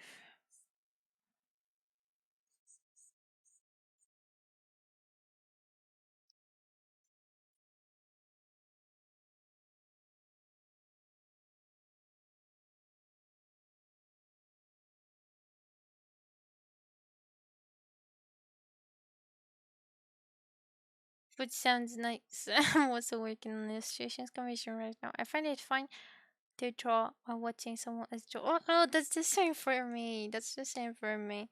Uh as an artist, I really like to watch someone other draw. Like just chilling and like watching something in the background, listening to the streamer, or even like actively watching and learning something new, like checking out the techniques or the brushes. So it's also very nice to like learn something. Maybe the artist is talking about drawing and like saying what kind of brushes they're using or what kind of techniques, so it could be educating. But I've got a lot of friends that like to draw and are artists, but they prefer to watch someone play a dynamic game than to watch someone draw. I'm one of these people that prefer drawing streams. I like it more peaceful, less chaotic, and quieter. Cause I don't like people shouting. And where there's a dynamic competitive games, lots of people like get a lot of emotions and they start like shouting, not like shouting with being aggressive. Maybe some people do, but they're very emotional, and I don't like it because if they're quiet, then I make the sound on my headphones to be loud as well, so I could hear it. And then they start shouting, and my and then my ears start bleeding because this is too much for me. I'm very sensitive when it comes to this. And art streams are a safe choice usually. And I also like checking out new drawings before they are finished, like from the creators I follow on Twitter. I've got spoilers and I like having spoilers. It's like watching someone draw and you're watching the progress and they're like, wow, such amazing progress. They're working so hard and it's motivating you to also work hard. And then you see the finished artwork the next day on Twitter and then you're like, wow, it's already finished and I've seen the progress. I'm like proud of seeing the progress because now I'm seeing the finished version and it's so nice. Oh yes, sometimes loud streams are not fun. I enjoy the calm atmosphere on your stream. Thank you.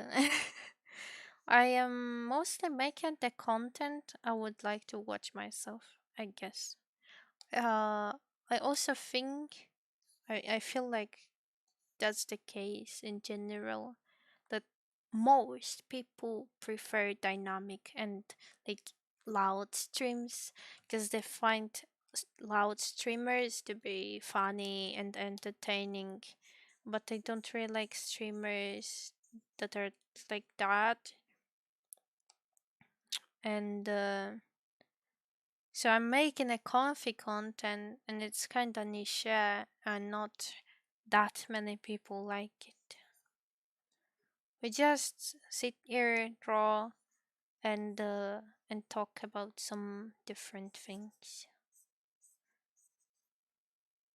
Mostly about light-hearted stuff or funny stuff, something that happened to us, or something new like watching a new anime or a movie. But sometimes even heavier stuff, like your experience with something.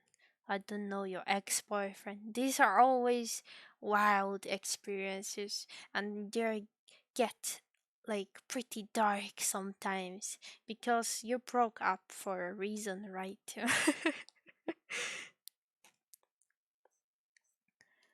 I had a very bad experience with my previous boyfriend. I don't have a problem talking about it at all. Because if you went from for like for something traumatic, then a nice therapy is like admitting it and talking about it instead of hiding it and like holding it in yourself inside.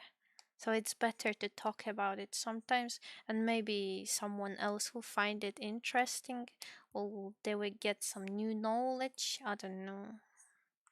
Maybe they will reflect on their relationship. Because I've been one of those people that read a lot of stuff, heard a lot of other people' experiences with previous boyfriends or current boyfriends. I've been always listening to stories like that and analyzing them and like comparing them to my situation. And thanks to those stories, I I kinda got out of a toxic relationship because I knew something was wrong, but I wasn't sure that that it was valid. I wasn't sure that there was really something wrong. And then I listened to the stories. I was like, wait, you guys do it, or you guys don't do it? What? And like comparing, I was like, oh, okay, well, maybe it shouldn't be like that. Maybe I shouldn't live like that. So it kind of gave me the courage to admit to myself that the thing I'm going through is not healthy at all. Or just a formula or sentence that unlocks a stuck knot inside you. Oh yeah, yeah, yeah. I've got a lot of things like that. You just need to unlock me sometimes. I'm sorry to hear that some people really do suck even when negative stuff happens. And I always try to be kind because almost everyone deserves kindness. Well, don't be sorry. I mean, it was horrible. It was horrible. But I really don't feel that much about it now. As you see, I can laugh about it, and I don't take it personally. I can talk about my experience if it's not making a bad like expression on my stream, because I don't really want the stream to be depressing. I just want it to be calm. Um, and I'm not sure if the audience, if you guys as viewers like to listen about this stuff, like just casually listen to a story, not or like complaining. I don't know. I'm good at complaining, which is a very well, it's not a good quality, I guess. But I'm good at complaining, and I've been complaining all my life. But I also got lots of other traumatic stories besides my ex boyfriend. He wasn't my only problem during my life.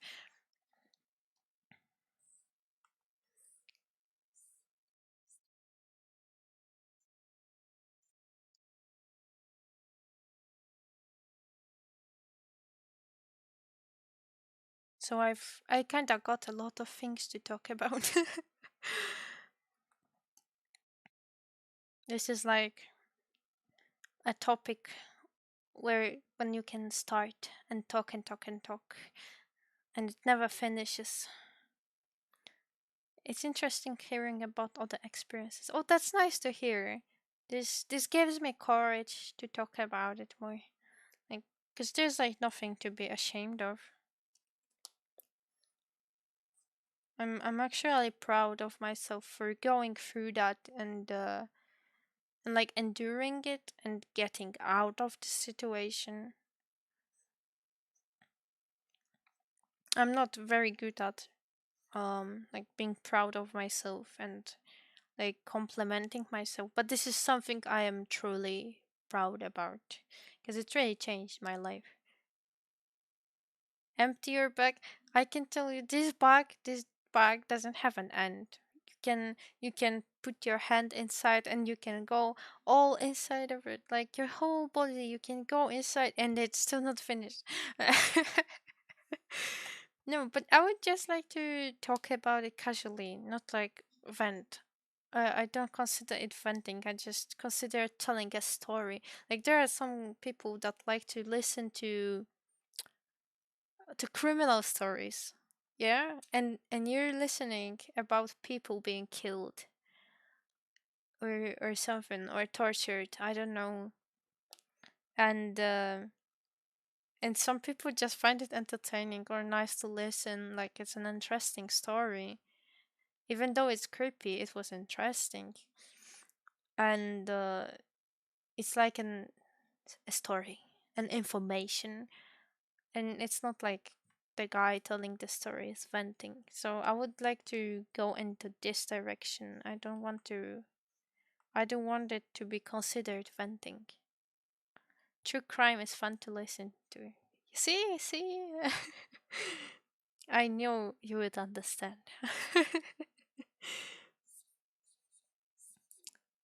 Yes, I would aim to do a similar content and like just talk about my experience, hoping maybe someone would find it entertaining or maybe encouraging to go out of your own bad relationship. Because my boyfriend, he's been manipulating me in many different ways and like having red flags, being controlling, gaslighting, projecting, all of it. I've got the full set. And changing the tactics of manipulation, the ways of manipulation. When he sees one way doesn't work, he swaps to another one, hoping it will work this time. And if it doesn't, then I'm the worst. And he gets angry and he expects me to say sorry. Even if I didn't do anything wrong. This guy, this guy, to be honest, I don't think he was doing it on purpose. I don't think he knew what he was doing, to be honest. I think it was like some kind of instinct inside him. I don't think he really searched up some tactics to persuade me. And I don't know what to think about it. Because I'm really sure he didn't even know he was doing it. Sounds like my mom's ex. I'm glad that we both have gotten away from people like that. True, true. To be. Oh, well, right now I'm living in a house, like a flat in a bigger building with my mom and her partner. And he's rather alright. He didn't do much wrong, let's say. But God, my own father, like biological father, this guy. This guy did a lot of stuff to mess up my head. Like it wasn't manipulation this time. He wasn't like my boyfriend, but he messed up with my head, like giving me trauma, you know, making choices for himself that influenced me in a very wrong way. And you probably wouldn't even know. He also probably didn't know that it would escalate and that his choice would go this way. Like the story would proceed in a bad ending, you know. And for example, I had to change primary schools because of him. He made the choice, and I didn't understand it, and nobody explained it. Why I had to change schools. I've got friends and good grades in the previous primary school, and when my friend asked me why I'm changing schools, I just I just couldn't answer. I was like, I don't know. I don't know. my parents made a choice like this. Well, it turns out not my parents, just my dad. And I moved to a school that was kind of pathologic, and I didn't have many nice experiences during the last 2 years of primary school. And my grades also went down, so you could see there was something wrong. Also, a situation inside of my house back then. It was getting kind of wild. My parents didn't like each other. Usually, people that aren't doing it on purpose, that doesn't excuse it. Of course, it doesn't excuse his actions at all, and he didn't really want to acknowledge this. And when I broke up with him, he went to my house. We actually met outside when I was at the bus stop waiting for the bus home. So I wasn't even home. And he saw me from the opposite side of the street. And he recognized me. I also recognized him, but I wasn't sure because I might have been paranoid. Because I was really scared of him even before I saw him. And I tried to stay calm because I wasn't sure if he was really him. I mean, I knew that's him, but I tried to deny it. And I wished I was paranoid, but he watched me from afar. He didn't like start contacting. Even though we were like next to each other, he behaved like he's not him, and he went after me. He went inside the same bus that I was going in, that was going to my home. And we were both sitting at the opposite sides of the bus. He still didn't contact me. And this was the moment I was really thinking I was paranoid and that he was going after me. I really felt endangered. So I wanted to make a test. If it's really him, and if he's really going after me. So I came out of the bus on another stop. It wasn't like the stop next to my house, it was earlier, somewhere on the road to my house. And he did. He came out of the bus. And the last second, like the doors were closing and like beeping, like beep, beep, beep. And there are only three signals, so I knew where they would be closing. And like the last second, I went inside. I jumped inside. And he didn't, because he didn't have the time. He didn't suspect me to do such a thing. And I saw his face through the window in the bus, looking straight at me. He was like covered in a hoodie or something, so I couldn't see his face before. He was also like behaving the way for me to not notice it was him. So he was like hiding and going after me. And then I saw his face, and I was like, oh, I'm not delusional. This happened for real. He's going after me. So I was safe in the bus, but I know he was going after me, so I went home as fast as I could. I called my mom. She didn't know I broke up with my boyfriend. And I'm like, Mom, I broke up with him and he's coming after me. I'm coming out of the bus. Can you come out of home and like pick me up on the road? Because I'm really afraid he'll be there in a minute, and I'm afraid. I'm scared. She's like, oh, okay, or all right. And she didn't ask any questions. She just came out for me. I was faster, okay. I was faster than her, and we met just outside the house. And she brought me home. Not long after, my ex-boyfriend was standing like outside. I'm living on the fifth floor, so he was down there outside of the building, looking straight out my window. I know it, but I covered all the windows in the house. I covered them and sit in like silence and darkness. because I was so afraid and I was shaken. I was shaken. And and he was there and started pressuring me. He started calling me, he started messaging me like obsessively. He was so obsessive and so manipulative. He tried to, I think he tried to make me not break up with him, but it was already too late, you know? If you're going after someone, if you're stalking them, well, you just lost. You don't have any chances. And it was really a fight.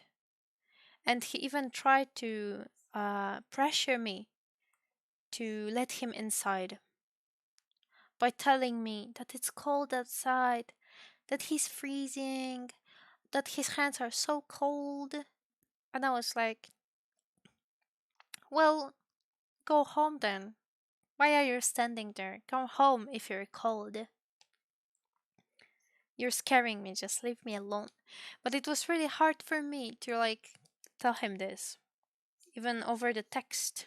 Because I wasn't answering the calls, you know, I wasn't in a state where I could do it.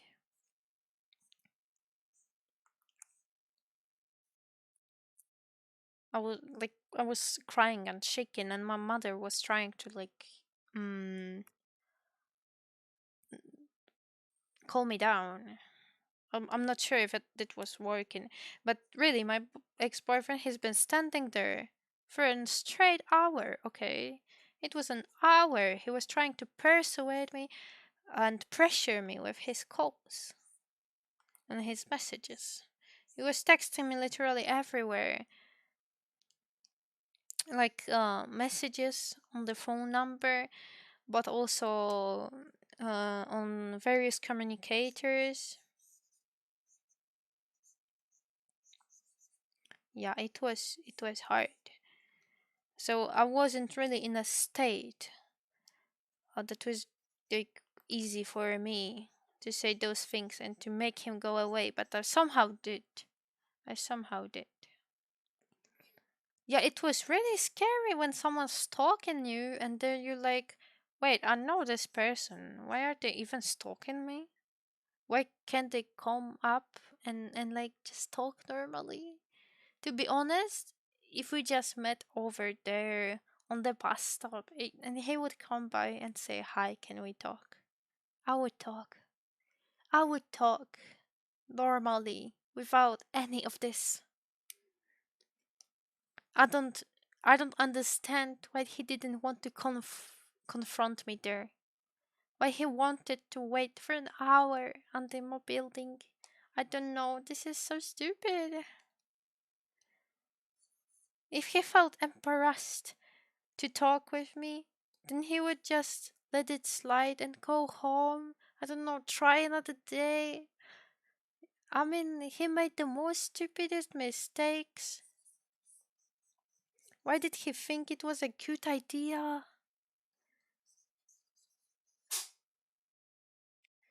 I can only imagine the stress he must have felt at that moment. If he didn't accept the separation, then it could be risky to reconnect. Yeah, exactly. And he was always like that. He was always like that. I mean, this was the first and the only time he was stalking me. I guess the only time because I didn't notice anymore. But there were many times I tried to break up with him. And I was telling him to like I don't love you anymore. I don't like you. Please leave me alone. I'm breaking up with you. And then he was denying it. Like, I don't know, you know those cards. He was taking out a blocking card. He was like, no, you're not. You're not breaking up with me. And the next day, he was like talking to me normally, sending me messages like nothing happened. So it was really hard. And the uh, final breakup with him, it happened because I had a friend who helped me. This is also an interesting story, but it will be quicker. Um, because I had this one friend via internet. I mean, we're still in contact, but not that close, I guess. We both don't have that much time anymore. But we've been talking a lot back then. But we're talking just on Discord, not outside of it. But I found her phone number. I mean, it was public. We both were in the same game dev group, hobbyist game dev group, and we've got a Trello board, and everyone from the team has their own card, and their information, where you can contact someone outside of Discord and Trello. And she shared her phone number, so it was kind of public. Everyone could get it. And there were times when my ex-boyfriend would go through my phone or log in into my account, my services, and like check out my messages without me knowing or something. So I didn't feel safe talking on Discord because he kind of hacked my Discord once and it was enough. Clip Studio crashed. Nice, nice. Well, how's the file doing? Let's see. Alright, saying sorry to someone is a very hard gesture to do, and recognizing one's wrong is even more so towards strangers.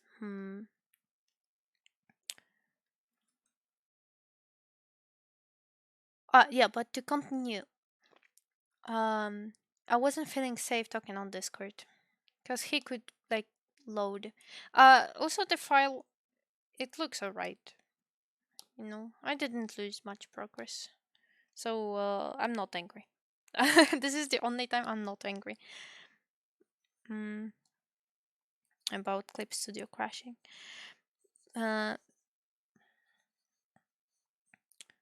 But I wasn't feeling safe because I was nearly sure he would get controlling and would check out my messages on Discord. So I found her number and I text her for the first time outside of Discord, just like the phone message. And I was like, hey, that's me, Mrs. The situation is like that. I'm trying to break up with my boyfriend. He's controlling. I'm afraid he's going to check out my Discord, so it's not a safe place to talk. Can you help me? And she helped me. She stayed with me during the night for a few hours while I was trying to break up with my boyfriend. I was breaking up with him. Like, it was a whole long process. And I never wanted to be one of these people to break up over text. But I was in such a I was such a bad place mentally. I, I was so afraid of him. Like, I was actually traumatized and I was so afraid of him that I couldn't break up with him in any other way than breaking by text. So I feel awful about it, but I also know I didn't have any choice. So we were on a call with my friend over the phone, and she was giving me tips how to break up with him. And I was reading some of the messages to her to like feel more safe, to get her opinion. And that was the moment he was trying to manipulate me the most.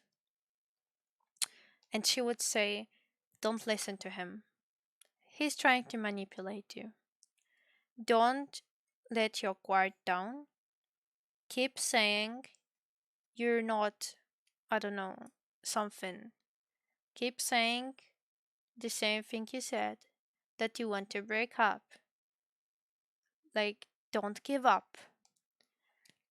I didn't give up. I listened to her advice. I was still texting him. And then, when he saw that this tactic didn't work, he switched to another one. And there was this tactic of making him a victim, saying that I'm the bad one. How can I be breaking up with him? I'm such a bad person for breaking up with him because he didn't do anything wrong. When it didn't work, when I didn't take the blame, then he tried to take the blame.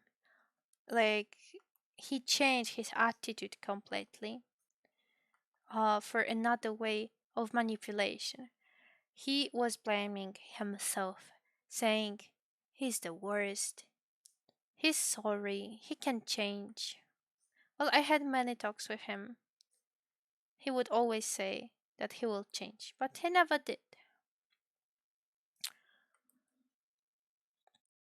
So yeah, and she was also like giving me advice and said, "Wow, he changed his tactic. This is another manipulation tactic. Now he's trying to blame himself for you to feel bad." Um, he was like, "No, I'm the worst. That will change. Sorry, I'm doing this to you. I'm a horrible person. Please, I'm sorry. Please come back." And if it didn't work, he tried another tactic and another one. I think there were five at total. And I somehow ended it. I don't even know how this conversation ended. But it somehow ended. And the next day, he was following me. That escalated quickly. Well, I was breaking up with him. I also said something like, we can be friends though. That was an error on my side. Because I felt, because I don't think I ever loved him, to be honest. I really showed him a lot of love, a lot of affection. I really did a lot of things for him. And I liked him for some time before he was that toxic and that controlling. And he was the one to start having feelings. And he confessed, and I accepted because I was lonely and he was a good friend. And I wasn't sure what I was feeling myself. So we were together for 7 years. But at some point, we were more like friends than like boyfriend and girlfriend. And we were just playing games together or watching movies. And those moments were mostly fun. And so I thought that maybe I just need someone to play games with. And he was a great buddy when it came to watching movies and playing games together. So I said that we can still be friends. For him to like maybe not panic, not take it that much, like, because I was afraid he would react really badly for a breakup because he would lose me like completely. So I said we can be friends, so we can still stay in contact. I just didn't like the form of being boyfriend and girlfriend, and it's easier to like break up friendship than a toxic relationship. And he didn't say much about it back then, but the next day when he followed me, when he like sent me a lot of messages, well, this is the moment he remembered. He was like, "No, you cannot stop talking to me because you said we can still be friends." Now he was interested in being friends, you see.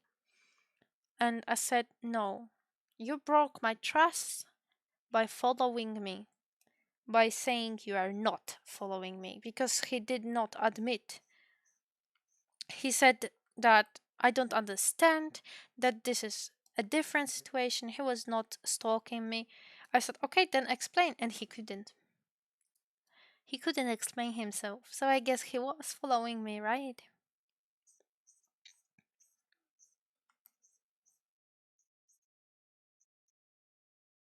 He just didn't know how to. how to get out of this situation. So he used my words on me, against me. But he broke my trust, and I stood my ground, and I was like, no, no, you followed me. I don't trust you. You you made this a traumatic experience. It's all thanks to you. So no, uh I'm not willing to stay your friend. This is not something friends do.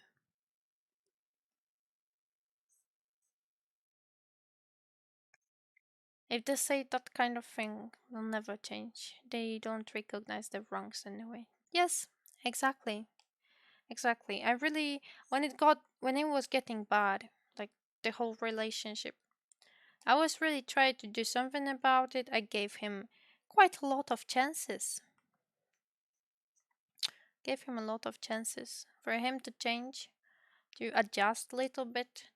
And I was saying like not emotionally. I was like, I don't like the way you're behaving. This particular behavior, please stop it. You could do something instead. I really tried to like negotiate, and he was like, all right, I understand it, okay, I would change. Then he would change for a week, and after a week he would forget, and he would go back to being his old self. And while the time flight, it was always worse and worse.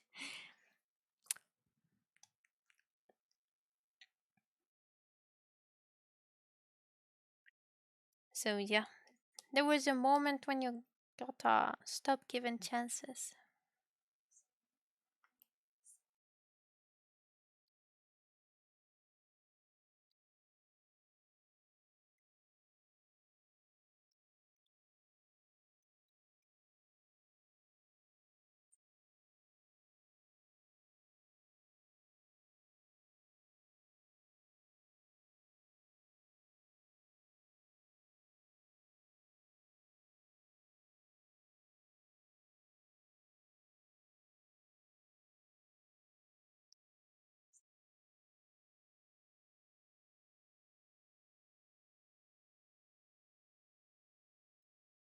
So yeah, I learned the hard way.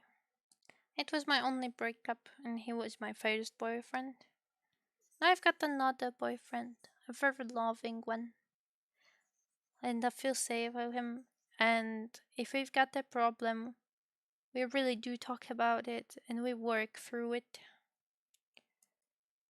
We try to be open and honest, yet taking care of our each other's emotions.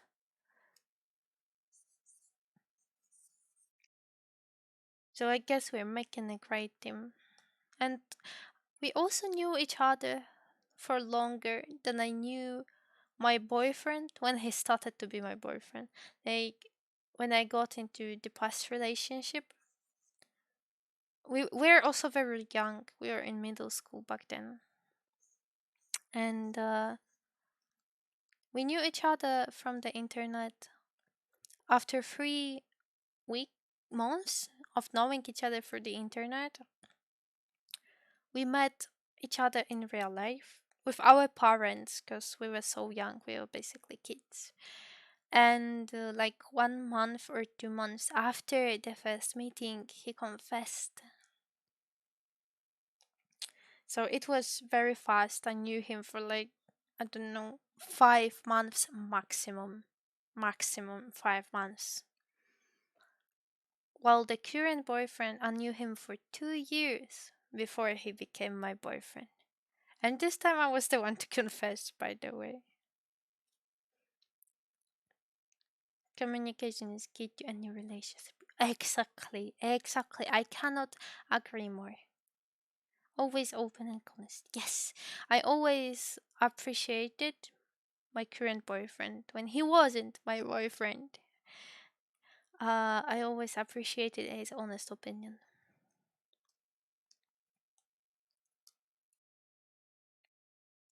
And we are also making games together.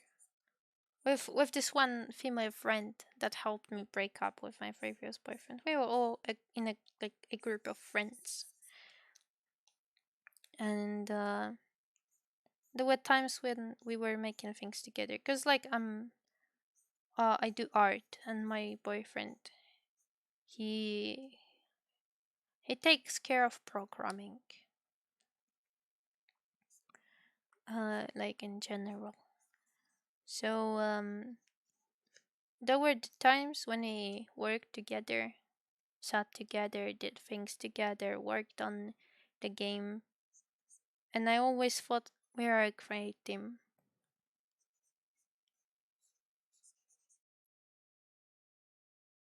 because we worked well, even like as friends.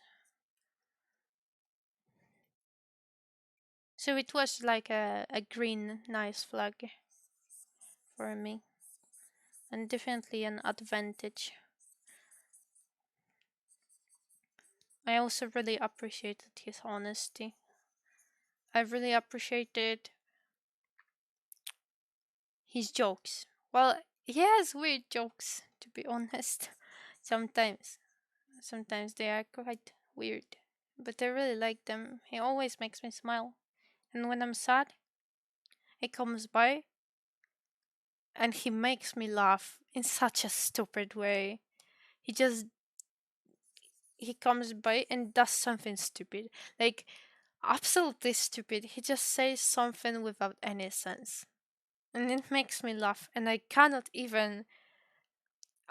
stay sad, you know? Because this is so stupid and funny and it doesn't have any sense.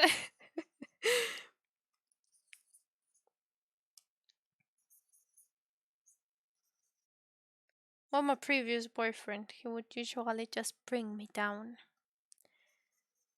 And I even pointed it to him that when I'm sad, please do not react this way because this is not helping.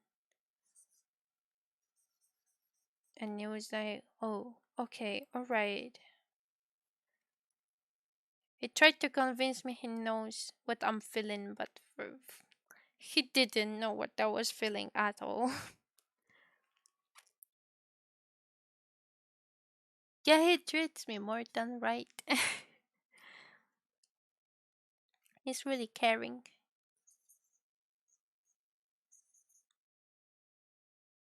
You know, I noticed that, well, especially in my group of friends, there are girls and boys, and guys said that it's something that has been like happening for many years, and that when you grow up as a boy, you are you're learning different things than like growing up as a girl. You've got different experience. Like from more obvious stuff, like boys don't cry. Boys are manly, they don't show emotions. To something like you that boys don't get many compliments and you should deal with it. You know, and it's a standard that you see a nice girl on the street and you're complimenting her, but you don't compliment a guy. You know, you can think to yourself, whoa, he's so handsome. But does a girl really tell a guy, like, hey, you look nice today, and just go away? Not it. I literally never seen a situation like that, even in a movie. But when it comes to girls, like the opposite situation, always. Girls get so many compliments. Like, you've got nice clothes, you look nice. I don't know, you're so beautiful, you've got nice legs. I don't know. Very stupid comments sometimes that are not even appreciated by some of the girls. Yet boys, they do something good and they don't get any compliment. They don't get any prize.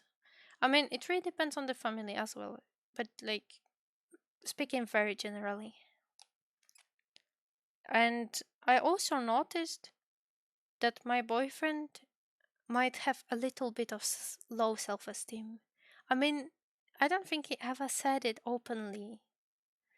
Um, but he's cautious about some of the things. And there are some topics that when I joke about them, like about him, I don't know. For example, he sometimes jokes about how my, I don't know, part of the body looks. I don't know, nose. Let's say he jokes about my nose. And I don't take it personally. I also laugh about it. But let's say I'm joking about his nose, the same way he joked about mine. And for him, it's okay. But when I joke about his, I don't know, leg, I'm really giving examples right now. Just it's not a real thing. Just example. Uh, then he's getting all defensive. I mean, not like aggressive, but he's not laughing. You know, that there are some parts when he's more cautious and it's not so funny anymore. So I started giving him daily compliments because I really do appreciate the way he looks. You know, maybe he's not like a model from the magazines, but I really do like him. I find him very attractive.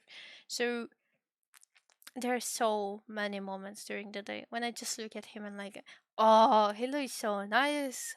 Well, like having this angle or in this shirt or I don't know, and like, wow, he looks so nice, so attractive, and uh, and these were just my thoughts. I never really said them out loud because he never gave me compliments like this that much. I mean, he did sometimes, and I really do like getting them because I feel really unconscious about every part of my body. I just know when he's joking, so I'm laughing, and it also makes me laugh. But I'm really unconscious about my body. Um, so I know. Overwrite, alright. Seven. Please don't disappear my file.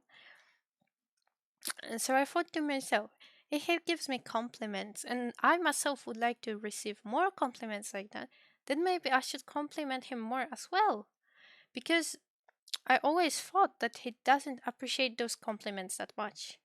Because I felt like he felt a little uneasy and like I'm giving him compliments and he don't know what to say and that he's uncomfy. And I wasn't sure if he was finding it nice. But it turns out that he just wasn't used to getting compliments at all. And it's a guy thing, apparently.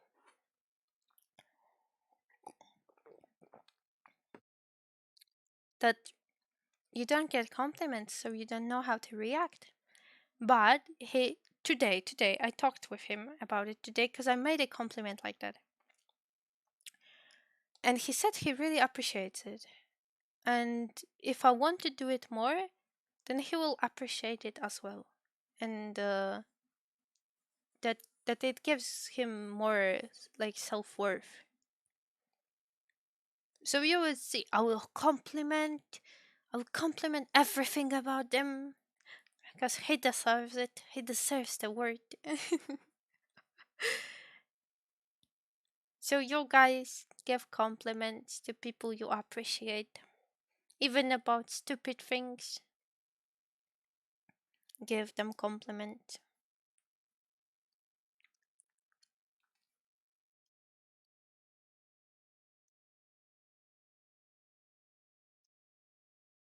Like, hey, you nice. You look nice in this dress. Or hey, is this a new dress? You look good in it. Or you really look nice in this angle.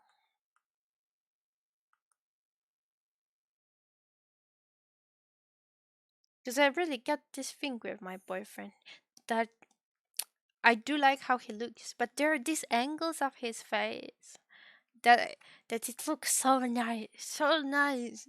These are the moments I'm like, wow, he could be a model. He's so attractive. And I'm looking and appreciating the look. Promotion, no thank you. Again, I don't know how to. God, moderating my own channel is horrible. I really don't know how to do it.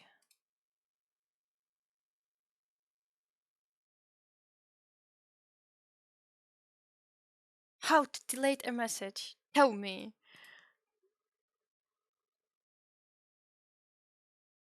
Ugh.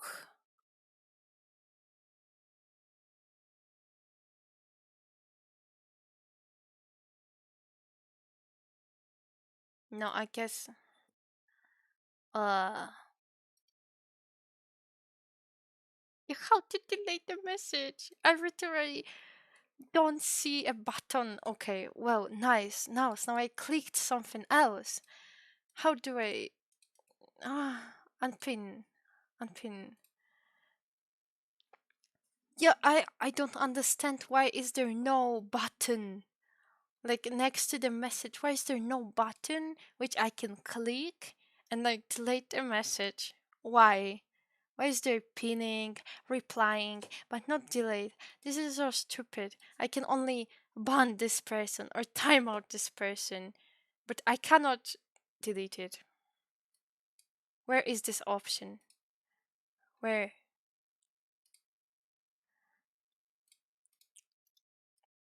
Ugh.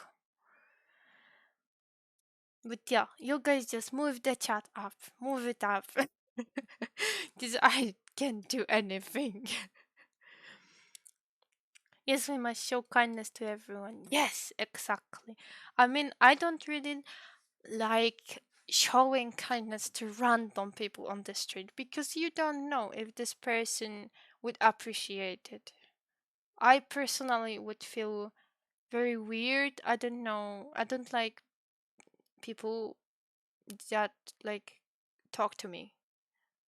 I mean, if someone said I've got a nice skirt, I think I would appreciate it. But when someone would tell me that they look beautiful, I would feel weird because uh there are quite a lot of bums in Poland, like old guys that drink and smoke, and I guess they don't have a home, and they're usually not very kind. If they are kind, it's because they want your money or they want to use you and uh, in some way.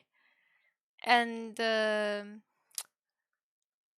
nobody ever said I've got a nice skirt or something, but people like that, homeless people, they would. These are the types of people that want something from me. Suddenly, they call me a princess. They uh they tell me I'm pretty, and they've got ulterior motives because they want money for something. So if someone would come up and tell me I'm pretty, I would feel really bad. I wouldn't appreciate it because I don't know this person. So like look out for it. Like first think about what kind of compliment would actually be a compliment. Do not make it uncomfy. But if it's your friend, if it's your partner, then don't even hesitate. Please, please do compliment. Please be kind. Please tell them some nice words as much as you can. So they feel secure and they feel nice with you and comfortable, and they would have a better self-esteem. It's harder for boys to admit their feelings, excessive shyness or fear of awkwardness. Who knows? Mm. Well, for example, my boyfriend, he was literally told as a kid to not talk about some things. Like there were categories of things he should be not talking. And now we're kind of going through it I need him to communicate. And he's telling me a lot of stuff, and some of the stuff is like embarrassing for me, but it's on this level of embarrassment that I won't talk about it with my mom, but I can talk about it with my boyfriend. Like it's something private and I don't know, and embarrassing, but I know I am comfortable with my boyfriend and I trust him and we can laugh about it even when I'm shy about it. So like there are those categories and I trust him the most of all people I know, so I can tell him. But he's like not on the same level. There are things that are very hard for him to talk about and I understand it, but these are usually also the things I need him to talk about. I need him to communicate because of course there are some things that I might like connect the dots. I might read his feeling or something, but I can't read minds. And if he doesn't give me any hints about something, that I don't even have a chance to guess. So I need him to communicate, and we're having some talks about it. I mean, we did have a few, and I guess it's alright. Well, right now, he's being more direct about his own feelings and his own situation. So I'm very glad, and I really do appreciate it. Um, but there were these moments when he said, like during our talks about it, that this what he's sharing right now is too much for him. Like he usually wouldn't share it at all, and the thing that he's sharing it with me is already a lot. And it's like kind of hard to like come out from this schematic behavior, and he needs to like break through this glass wall, and he gotta like take a chance to talk about it, but it's not easy because for all these years he was told not to talk about it.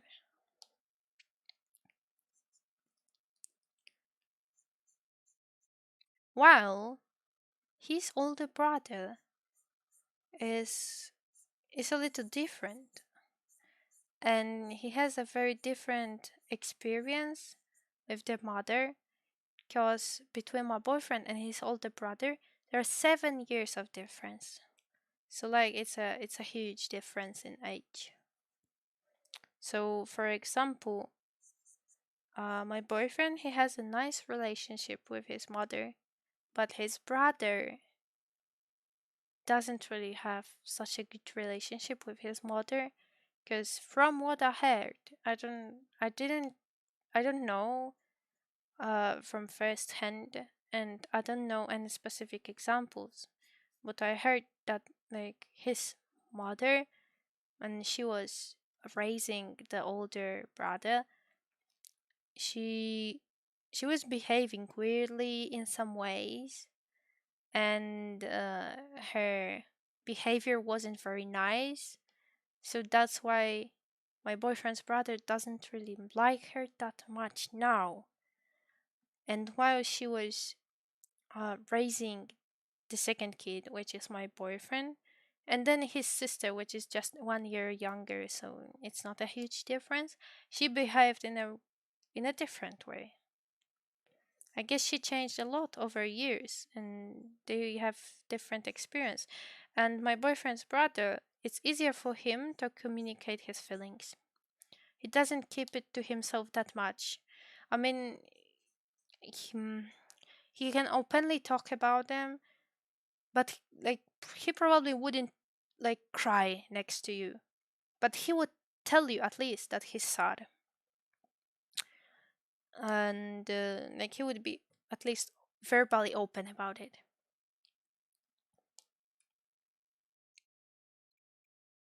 But then like the another time came like after those, I don't know, 7 years, I guess, my boyfriend was told to not talk about it, and he kind of closed himself, you know. Mm. So sometimes when we have like important talks, I'm asking him for his opinion, and I'm asking how he feels about something. So we're at the same page, and I expect him to like at least tell me that he doesn't like it, or that he likes it. I don't know. I need him to be direct. But it's really better now, so I'm very happy with the progress. Oh, Mafcho, hello. I've been talking a lot. Oh, and Tom, welcome. I was actually meaning to finish the stream 40 minutes ago, and I'm thinking of doing it now. But you guys just came in. You should be sleeping as well.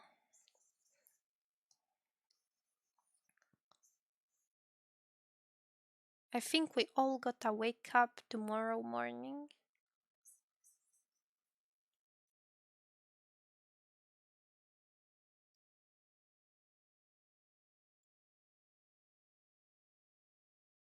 Yeah.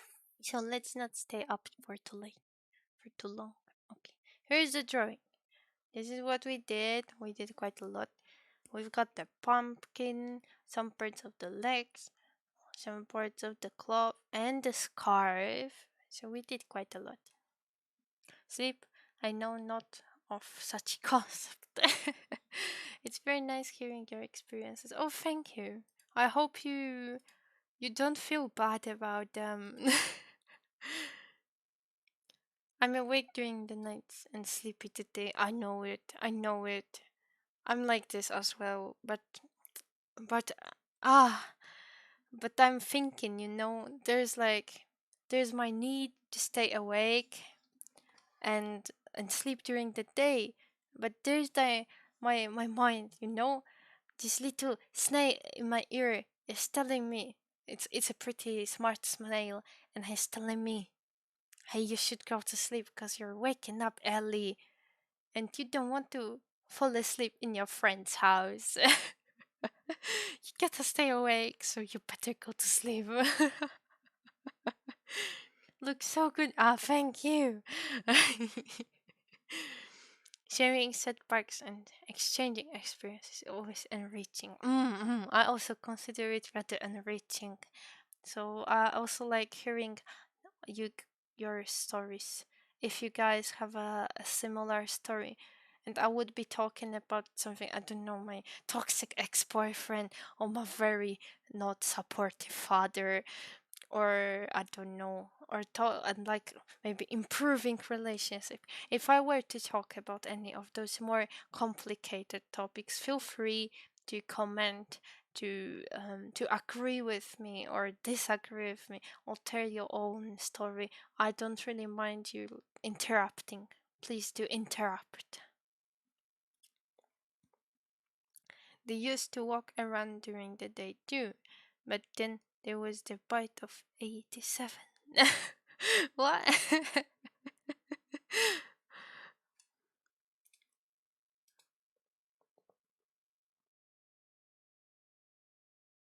Okay. Anyways, we'll be finishing on it today, and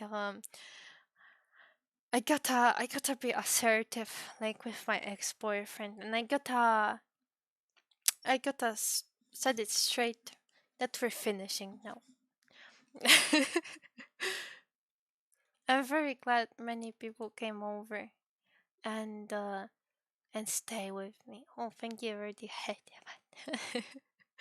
Even though it sometimes got very depressing, but still, thank you for listening. And for watching me draw. I appreciate your company. Don't throwing items. But don't worry about my mood, by the way. I'm feeling good. I'm just tired. But I don't feel bad after talking about it. So I'm not depressed, even though some of the stories were pretty depressive. But I'm not. I'm not. I got out of depression. I hope. I really do hope. Um, yeah. So, anyways, thank you for coming, and you have healed. Yes, I have healed. um, I hope to see you. I don't know when. I don't know when, to be honest. Maybe Friday evening. But there will be a Bobofcast stream. You Mason, you probably don't know. I don't know if you're Polish. Then I invite you to join Bobofcast stream, which is a podcast made by me and a few friends, and everything is in Polish. So if you're not Polish, you won't understand a thing. But if you're Polish, then you might enjoy it. Tomorrow, I mean today, because it's already 2 a.m. Uh, we will be talking about producing your own merch and joining conventions and selling the merch. Yeah, so this will be topic of the next Babafcast podcast, which will happen in the evening. Which one you Polish? Oh no, so I guess no Babafcast for you. I mean, come by if you want. If you just want to, if you just want to hear something, this little snail talking into your head for your ear. I'm the snail, and I'll be like, "Shh, I'm talking, talking, talking, talking, talking," and everything in Polish.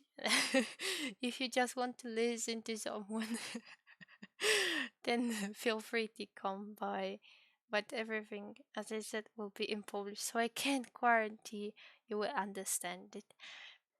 I can hear shit right now, but whoa, Logan, so optimistic. You're so late. We're just finishing. I'm just making announcements for the schedule, and you just came by to hear my voice and say goodbye for the next few days. I'll see chat messages to know what happens. I'm not worried at all if it's Polish stream only. Oh, that's so cute. All right. Well, maybe I should post a link to the channel then, if anyone would be interested. Oh, not here. Here. This is a link to Babafcast channel. So a stream will happen soon. Um, on this channel, and there will be votes on YouTube. For now, there's only one vote from our first stream, and we want to also produce some informational content about VTubing for the YouTube videos. I hope for people to learn a lot of stuff from Baba because we're choosing many different topics for the podcast. So this time about merch, you can learn a lot of things, I guess. For somebody that wants to start making their own merch, this might be very helpful. Alrighty, so I guess I will see you on Babafcast Wednesday, and maybe maybe on Friday evening. We will see about the weekend though. Because right now I feel like streaming because it's late in the night and I always feel like streaming late in the night. But when it comes to like streaming during the weekends, there's my family. It's loud. You can do stuff. So we'll see about the weekend.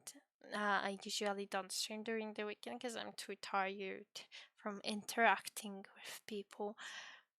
But we'll see about it. I hope Friday evening will work out though. If not drawing, then maybe just some comfy games. Sweet cats, maybe.